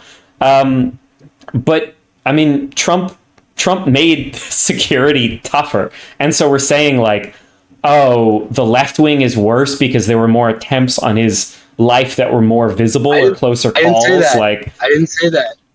Okay, maybe I missed. What was the point of there being more close calls with regard to Trump than Biden? Maybe I missed what the takeaway was. Yeah, I feel like I wasn't able to finish that sentence. Oh, okay. I'm so sorry. Please. No, the point is right. I want to be very clear again. I don't know if it's more left wing, right wing. I don't know. I don't think even the FBI knows. I don't think anyone knows. The point is, both sides, people on the extremes of both sides, do it. It's wrong. Both sides politicize it. You said Trump and the right have politicized, stoked more division. I mean, the left has stoked a lot of division when these kinds of things happen. I mean, Obama, you can't say Obama didn't politicize mass shootings. He made a point of politicizing them, right? And you might agree with it, but he did. But in what way? What's the thing that he did that he politicized mass shootings? He would to talk about gun reform. Within like okay, I don't know, 24 hours, he would be making a political speech, basically a greed is the right word actually. Sorry, say that again. Against the right wing. A screed. A screed. A rant, basically. Against the right wing. I would love to just like agree with you on that, but I'm not sure that I've ever heard that ever. Well, he Obama's way was very sneaky, right? Very sneaky. You know, for lack of a better word, you know, he would talk about gun control and how we have these obstacles to gun control, and he would say, this is a quote. You can look it up, right? He said, "Americans are we cling to our guns because we don't know how to get along in the modern world." So sure, that's true. I agree with that. Right? Yeah. No, he said it. I mean, it's a fact, right? Yeah, and then he said it, and I think he's right. Yeah, I think it's true. Yeah. Well, he politicized mass shootings in a very explicit and overt way. How right? so? And now you don't have a problem with that toward gun control. Wait. Okay, I need to interrupt here. A president saying, "This person who was just murdered, who you love, he was killed by your political opposition. We need to destroy them and jail them and rid our nation of them," is really, really different from a president saying, "A bunch of children were just murdered. Let's figure out how we can not have more children murdered by literally whoever." I don't remember Obama even once politicizing, other than, okay, you can say politicizing is fair, but he wasn't partisanly saying Republicans. Dude, he literally said Republicans the right are blocking gun control. Yes, and they were, and that's just true. That's a fucking fact. Whether it's true or not, it has nothing to do with it. I'm just saying he did it. He did it. This group of people is blocking gun control. I want gun control. Do you want gun control? I think we should have gun control. That's a very normal, straightforward, healthy political discourse.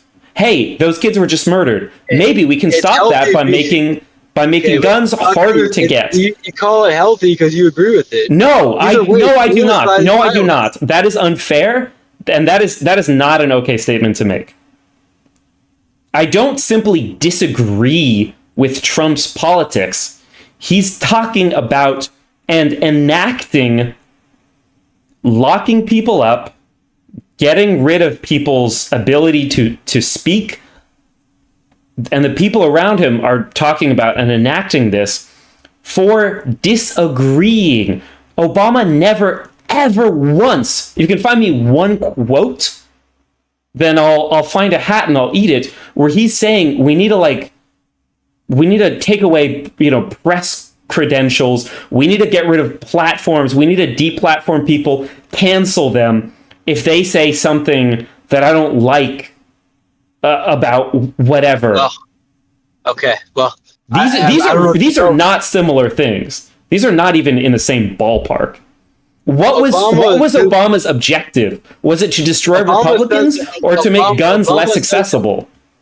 Obama sent the IRS after right-wing groups to as part of a political campaign against them. Let's stick to the gun thing. We can wander far afield. Okay. No, but you're asking for an example of Obama. Okay. Let's start with respect to the guns things. If there's nothing there, we can move to something else, and maybe I can eat something. But with respect to the guns thing, the point that you brought up, what was his objective there? Was it to destroy the right wing, or to make guns less accessible so that fewer people would die?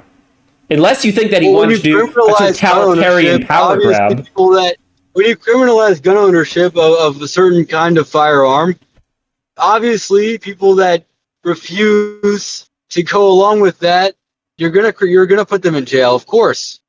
I mean, that's a fact, right? By definition, he wanted to put people in jail that did not cede control of their firearm. By his own words. Which right? guns? Which his guns? Words, not mine. Which guns? Okay, but you're missing the point, man. No, you're getting lost.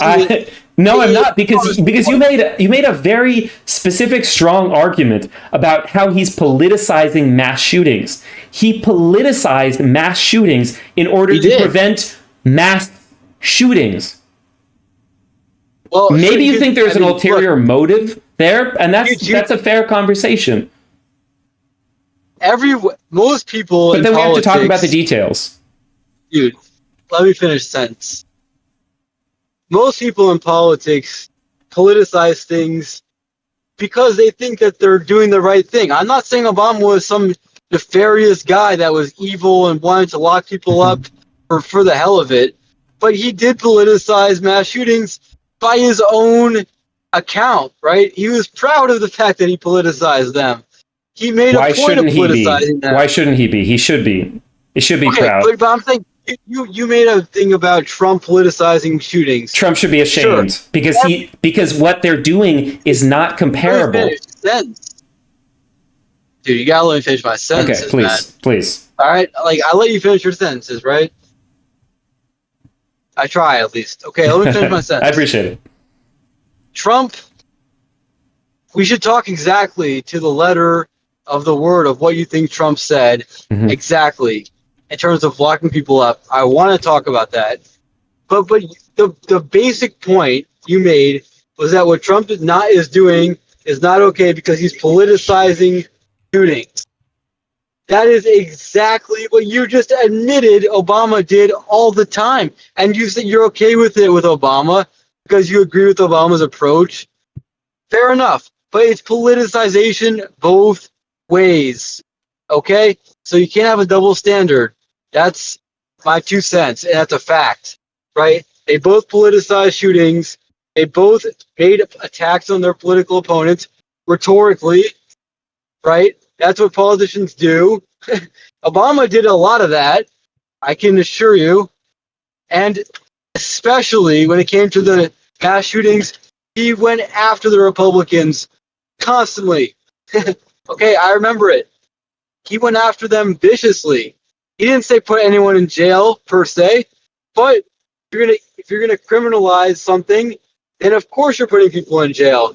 If you're criminalizing owning firearms or a certain kind of firearms, then of course you're talking about putting people in jail. And maybe you agree with that, maybe you don't, but it's the same exact color, same exact flavor of politicization that you don't like with Trump. I'm done. Yeah. No.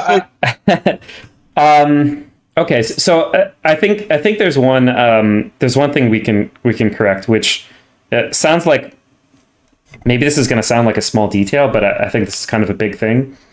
There's a big difference between saying, hey, anybody out there with a magazine with more than 10 rounds in it, surrender them now, or we're going to send the ATF to your house to knock on your door a couple times and leave, or we're going to throw you all in jail. That's really distinct from saying, hey, we're creating a new national registry where if you've done a bank robbery in one state, you can't buy a gun in another state. Or if you're under 18 years old, you need some kind of consistent parental advisory over what, right?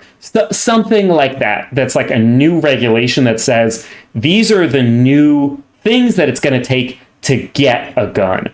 Those are very distinct from saying people who already have, who have a gun from this era or in this style, we're going to take it away from you by force, or you have to surrender, or we're going to jail you. Those are really distinct types of ways of the styles of enforcement. How does that land? What does that have to do with Trump? What does that have to do with what you claim, is so especially outrageous about Trump, even though Obama adopted the exact same line of rhetoric? Mm-hmm.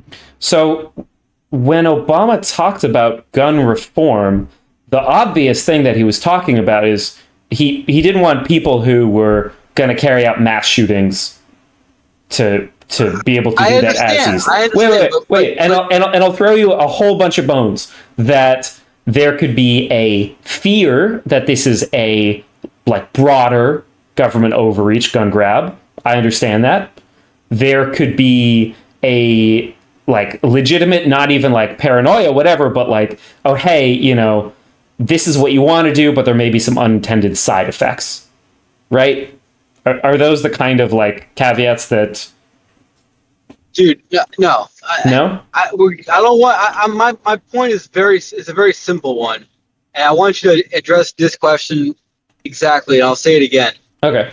What is so offensive, or I'll put it like this, radically different about Trump's approach, Mm-hmm. in which he's talking about, right? Yes, politicizing or taking action after a shooting, versus Obama's approach of politicizing or taking action after a shooting, both of which involve obviously some element of law enforcement. Mm-hmm. So, what you're talking about is the Second Amendment. I'm not aware of any relation whatsoever to this that Obama ever invoked with relation to the First Amendment. Just and that's not like one amendment's better than the other, but just trying to, what are the parameters of what we're discussing? Like, what's the right? I'm not aware of Obama ever saying, if you talk about we should have more gun rights, like you should be fired or something like that. Like I'm trying to think of like something that he ever said to that regard with respect to what is your grievance against Trump in this context? My grievance is with Trump and MAGA Congress people and senators, and I recognize I'm not like I see a relatively unified action. These are individual people, and we can break it down more. And I can try to focus just on Trump, but I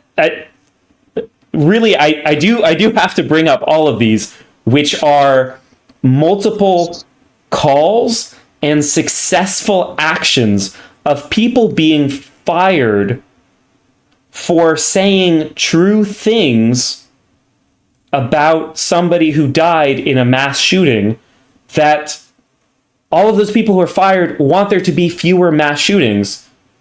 And the person who was killed advocated for political violence and also was dismissive of us doing anything about mass shootings. That's my issue. It's the people being fired for just like talking about a topic. But a private company firing somebody is completely distinct from the president of the United States. I think earlier you talked about throwing people in jail. I mean, it's a prerogative of any company to fire anybody, right? My boss could fire me tomorrow because he doesn't like the look of me, right? That's within the limit. That's within reason. That's how employment works, right? You sign a contract, and your boss can fire you for pretty much any breach of contract that he or she. I mean, there were regulatory threats against ABC, so the government was threatening the news network unless they fired somebody. That's not just like, a company decides, you're not doing a good job, like, we'll fire. This is the government coming down and putting pressure onto a company in order to fire somebody that they don't want them talking. Like, that's not okay. And I'm not aware, if Obama ever did something like that, I would call it out and I would say that that's bad. Obviously, it's a little late now to like, right? But what's the ABC example? Jimmy Kimmel? Yeah. Jimmy Kimmel Live is the name of his show. Saying that the Trump administration threatened to. Mm-hmm. What exactly are you alleging? It looks like there were regulatory threats in addition to kind of like a general conservative pressure. What is a regulatory threat? Like the FCC? It's the FCC. Okay. I mean, there are rules that you do have to follow. The FCC, whatever you think of it, there are rules that you have to follow for the FCC to, give you a license to broadcast, right? And again, it goes back to the free speech thing, right? If I wanted to start a TV channel where I'm just airing, horrible, like, murders 24/7, the FCC is not going to grant me a broadcast license. Okay? Now, all of that is just a way of saying, right, we do have some curbs on what people can put on the airwaves, and I think that's legitimate, right? Now you can, of course, you can argue about fine, yeah. But this is a government and a president putting pressure onto a news network to fire somebody, and it's not like, you know, if this is the first time that Trump had ever had this kind of inclination, it would be a lot more hazy. But he's like firing people who put numbers out he doesn't like. He's removing press badges for people. And there's like, it's the general, like the general climate around this, I think, is something that you also don't agree with, that people are getting fired for really just like talking. Yeah, you know, if you want to send me something that the MSNBC guy said that I missed that was way more egregious, then, you know, maybe I'm wrong about that. I watched what I thought was the full clip of what he said that he was fired for. But saying that somebody's divisive, maybe if he said something, right? He said something that like he didn't say directly he had it coming, but like he sowed the seeds of some of this. I think that's accurate. Hateful words lead to hateful outcomes, and that's what happened to Charlie Kirk. Something like that. Mm-hmm. The point is, I just want to be very precise here, right? Because a couple of minutes ago, you said that Trump was putting people in jail, or threatening to throw people in jail, right? Or not over this right? specifically, over slightly different, over slightly other things. He hasn't jailed anyone over this. I mean, he also doesn't have the authority to jail anybody. That's not how our system works. I agree with you, and that's what the courts are finding. But people get, you know, lose their rights for a time.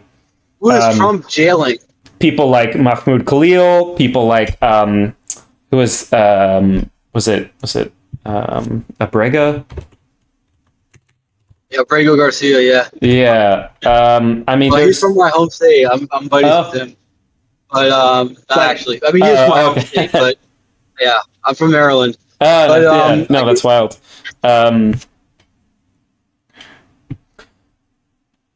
Right. So, I don't know. I mean, Trump jailing him, right? That's a law that that's a statute that he violated, right? So, I mean, I take issue again. I want to tie it back to the bigger conversation with Obama and the whole politicization thing, right? Because, you know, there is almost nothing that really Trump has done that is 100% unprecedented or completely, you know, outside the realm of the legal sphere, or, you know, and I feel like that gets lost a lot in the hysteria.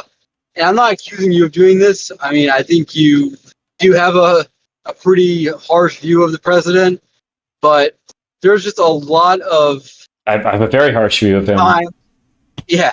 I mean, there's a lot of times and a lot of situations in which people will say, oh, the president is doing something that's, you know, astonishing. It's never been done before. It's outrageous. It's illegal. It is outrageous, and it is unreasonable. But it's not the first time I've seen this. It's not unprecedented. In the Bible, in the Bible it says, you know, there's nothing new under the sun, right? I totally agree. Trump is adopting tactics that politicians on both sides of the aisle have used. Yep. In all of these things. Hitler, Stalin, Mao. He's very Maoist. Oh, no. The big, the big flag of him in front of the Labor Building. I love that. I am talking about in the American political system. Yep. He's very much like George Bush, which is why I brought up the ways that that terrorism and the invocation of terrorism as not just... Look, there's a difference. I think that we have to agree to this, that there's a difference between a threat to the people within a nation and a threat to the nation itself. So a serial killer is a threat to the people within our nation, of course.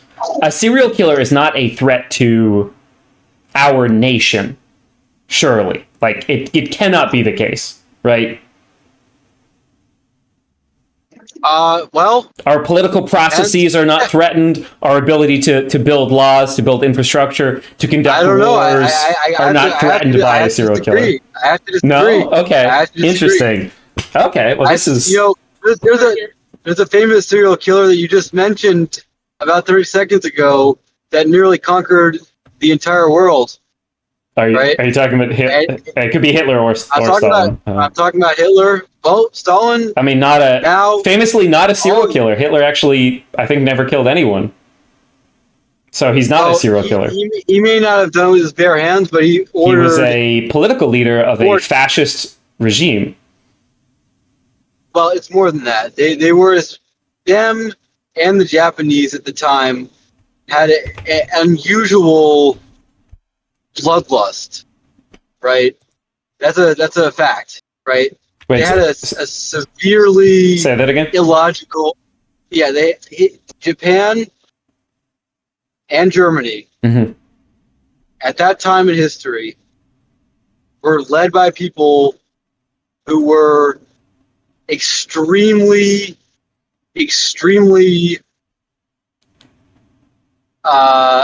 sadistic. Sure, yeah. And wanted to kill and succeeded they at talked killing. About people within the nation, an enemy within, people poisoning the blood of their nation. They talked about jailing leftists. Right, I'm just saying, you said a moment ago that serial killers or terrorists could never pose a threat to a nation. And that's true. I'm here to tell you, it's not true. It's not. Well, I mean, Hitler wasn't a serial killer. He was a fascist leader. That's kind of the point that I'm making. That's kind of the point that I'm making, though. Serial killer that you're envisioning is like a weird guy that hides in alleys. But that's the definition of a serial killer. Mao killed tens of millions of people as a leader of a nation. That's exactly my point. That's my literal point. That's what my point is. My point is that a serial killer can kill tens or dozens of people. George Bush killed 100,000, 1 million plus people. Okay, but he's never going to jail. It doesn't matter that he lied to the American people. It doesn't matter how many people died as a result of his lies. He's never going to jail. And that's just washed under the rug. That's lost to the sands of time. We still have the Patriot Act. And look, I'm not just coming after George Bush. Obama expanded some of those anti-terrorism powers in NDAA 1021 that allows potentially the killing by drone strike of an American citizen on American soil who is considered to be part of Al-Qaeda or associated forces, right? I mean, this isn't a... What is your point? My point is that the political maneuvering that regimes in America and other places, but right here in America, take to frontline issues of terrorism or political opposition, political opponents, or protesters or rioters, rather than the regime itself. That is fundamentally the problem, because, okay, here's a non-political example that I think illustrates this point really well. Who steals the most money? What type of theft steals the most money per year in the U.S.? You think it's people stealing from Walgreens? Maybe it's people stealing from banks. Target fraud. Yeah. Social security fraud. What do you think is the number one? White collar crime. Yeah. Fraud. Right. So the number one theft by a really large margin, I can look it up. I think it's something like 2/3 or 3/4 or more. Most of the money that's stolen is employers stealing from employees. And that's the kind of thing that doesn't generally get prosecuted. That's generally like they have to pay it back, right?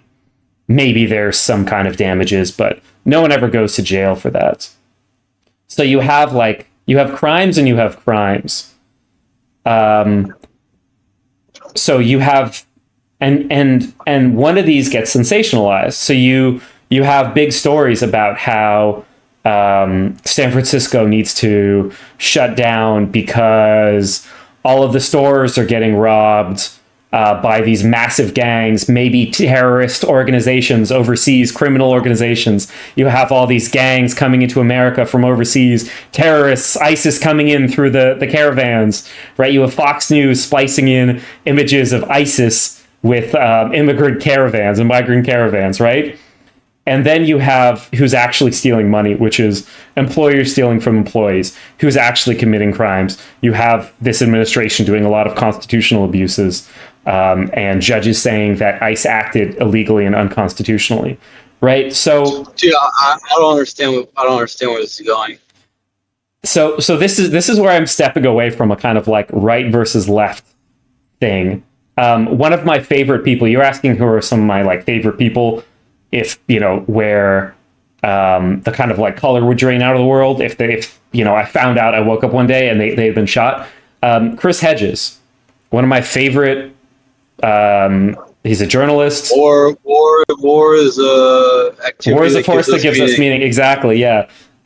He's trained as a minister, Hedges, fired from the New York Times for refusing to stop writing about the Iraq War.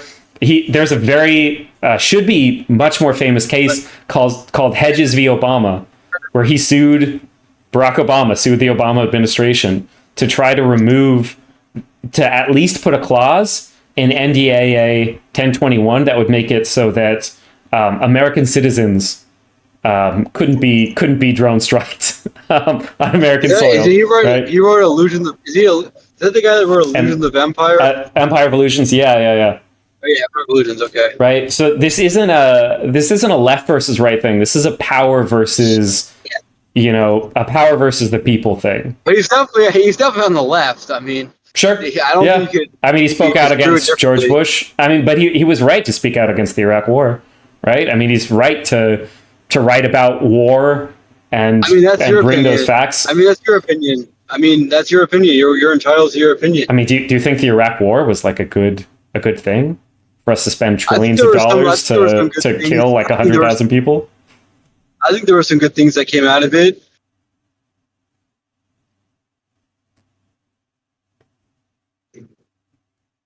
Okay. Maybe that's a topic for you probably another. haven't heard that perspective. No, I've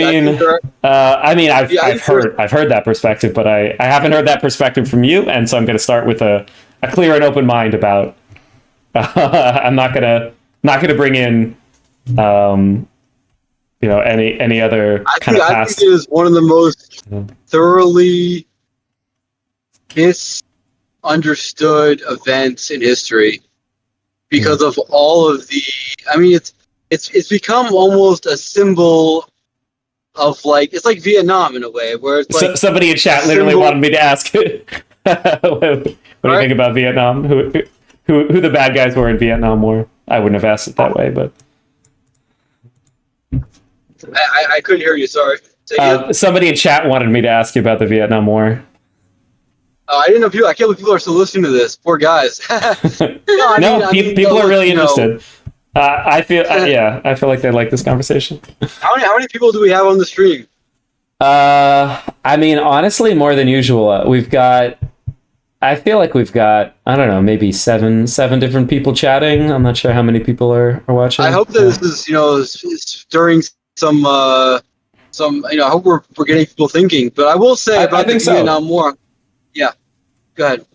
No. I was just saying. I think people are thinking, and I really am sorry about how heated I'm getting, but I feel like we are having a pretty good discourse here. You're good, man. You're good. You're good. I like the energy you're bringing to it. But I will just say about the Vietnam War because it was asked. It was asked by one of the fans, one of the observers. I want to make a very clear point about the Vietnam War. It was a loss, definitely. We lost the Vietnam War. But there's a lot of misinformation about that war over the years, just like the Iraq War, actually. A lot of revisionist history has come into play that I think people would be very surprised to learn about. So, for example, probably the number one reason that we had so much trouble in the Vietnam War was because the Soviet Union and Communist China were the real people we were fighting against. We didn't totally grasp that. That's also what happened in the Korean War, going back a couple, about a decade prior, right? 2 decades prior, right? We had a major. We basically underestimated our enemy. Sort of actually, ironically, the opposite of what you were saying earlier about how we always overestimate or always blow out of proportion our enemies. Those are cases, and by the way, it happened in Afghanistan as well. Taliban. We underestimated them a good deal. Like, I think we don't get enough recognition here of sometimes we don't make a mountain out of a molehill as much as it's actually a mountain sometimes. We actually have maybe it's not worth going halfway across the world to these pretty rough countries to deal with these threats. But there are threats out there, and it's not really a figment of our imagination, right? I think some people think that we, for some reason, blow these things way out of proportion, and I'm not so sure that's true.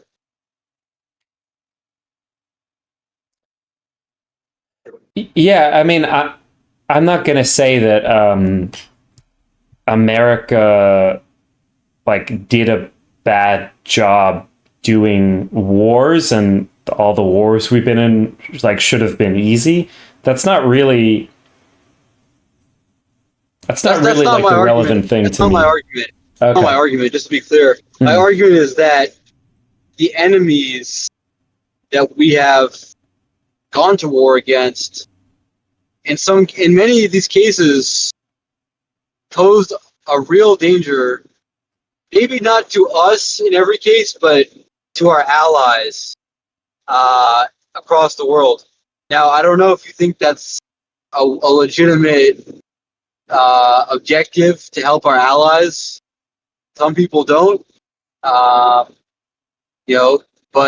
that is a long-standing belief of our country. Maybe not anymore nowadays, but it has been for a long time that it's a good idea to stick by our allies for a lot of reasons. What do you think about the Ukraine war? Curious. Ukraine, yeah, Since you were saying sticking by our allies and staying to our word. I mean, look, on the facts of who's in the right and who's in the wrong, my view is that Russia is in the wrong for having invaded a country that truly did not threaten them. Were there things over the, I guess, about 30 years that Russia existed where we could have probably handled things differently and maybe worked with them more constructively? Yes. In my opinion, yes. Mm-hmm. And there were probably times where we did not have a good sense of how to deal with them. And that's for sure, in my opinion. Mm-hmm. Yeah, I mean that's helping that's a very nuanced approach to the topic. helping Ukraine.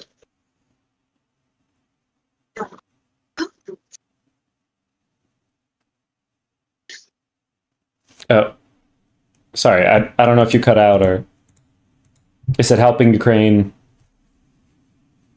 Yeah, sorry. Okay, yeah, sorry. I just want to pick up where I left off real quick. Yeah, yeah. Helping Ukraine. I mean, I'm my general opinion when it comes to these things is, you know, there's an expression that an ounce of deterrence is worth Mm.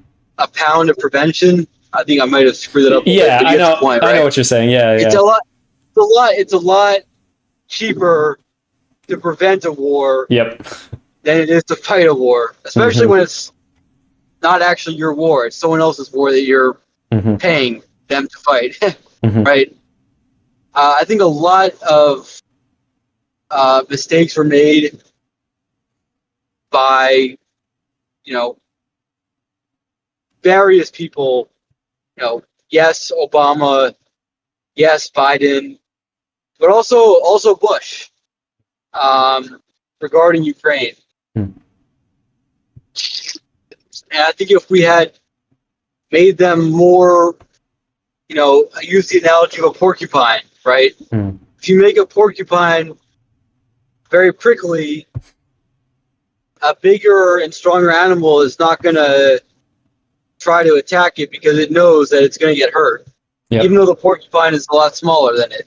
Yeah. But if it's you know, pick your animal, right? If it's a turtle, you know, if it's a rabbit, right? Like, Pufferfish. you know, yeah, you get the point, right? Mhm. I think once the war started, I think we we didn't really stand a chance to really Mm. stop Russia from Mhm. the other side of the world. You know, we've done America and all the European countries have done a pretty good job of keeping things from getting worse than they are. But my opinion is that I think probably we need to work towards some sort of treaty to end this. Otherwise, you know, this is the kind of war that no one thought was possible in today's world. But this is the kind of war that in Europe, you know, 300 years ago used to go on for 20, 30 years. Mhm. And this one could, honestly, Yeah. you know, if we don't get it worked out. That's my opinion. Yeah. No. Thank you for that. I mean, it's a tough situation because we rightly prioritized nuclear non-proliferation, and Ukraine gave up its nukes with the promise Yeah. that Russia would not attack, and if it did, then America would defend it. And Yeah, that's right. The you know, Budapest Memorandum. right? And it's like, I mean, nuclear war is like one of those things that can end like human life, or at least human civilization. And so it's a very important goal. That's, you know, one of those things that's really worth fighting for. And holding up the idea that, you know, we don't want to set the precedent that, oh, you give up your nukes and then you get invaded. Like, we want people to feel comfortable not having nuclear weapons, not having nukes that could. What was I just watching? I was watching that Nicolas Cage movie Next, where like Russia loses a nuclear weapon, some terrorists get it, and he's trying to find it with his superpowers. Right? We don't want a situation in which there's lots of nukes lying around that, you know, some bad actors, you know, some nihilistic bad actors could get, or some bad just state actors could have a hold of. So we want people to feel comfortable letting go of nuclear weapons, and if Russia's going to invade, you know, as a result of letting go of that deterrent, we kind of need to say, like, no, you can't do that. I really wish that something could have been done to prevent this. A lot of my close friends are Ukrainian, and have family there, and you know, the people who are staying and fighting, their sentiment is, you know, this is our country. I don't care that I'm 70 years old. I'm gonna stay here with my AK, and I'm gonna defend my nation. And That's right. I mean, what gets me so much is the call for, when Ukraine is asking for help, they're explicitly saying like, jets are nice, that's cool. It's definitely good to have. They're getting trained up and they're making good use of that. Mortar shells are even better because we could do a lot with that. But mostly we just need, whatever, 5.56, 7.62. We just need straight up bullets. And for a nation to say like, hey, we're going to stand against one of the world's superpowers, we just want you to send us like some freaking rifle ammunition and we're going to defend our homeland. It's really tough for me to stomach, anything less than like, yeah, you got it, buddy. Like, I don't know how anybody out there can, if you stop and take a minute to just, think of these people as people, to have any response other than that, than to say like, yeah, of course we'll back you. Some big country out there thinks that they are just going to be an empire, like it's the mid 20th century, and they could just roll over some nation. And I've talked to people before who've had the sentiment of like, oh, I would love to support Ukraine, but like, they're just doomed, hand wringing, whatever. There's not, they're screwed. There's no point in the U.S. helping them. I mean, Russia has lost 1 million soldiers, hundreds of tanks. They're going into like 30s, 40s stockpiles of vehicles. And they're going into like trying to recruit old people and like bring people in from North Korea who are shooting at Russian soldiers because they can't tell Ukrainian and Russian soldiers apart. Like, I don't, I'm not saying like, oh, Ukraine's like victories around the corner, but I think the kind of strategic doomerism over, we can't support Ukraine because they're just about to lose. There's no point. Our hands are clean whether we support them or not. I think that's really gross. Also, given just how clear it is that Ukraine is actually doing a really good job standing up to Russia. Yeah.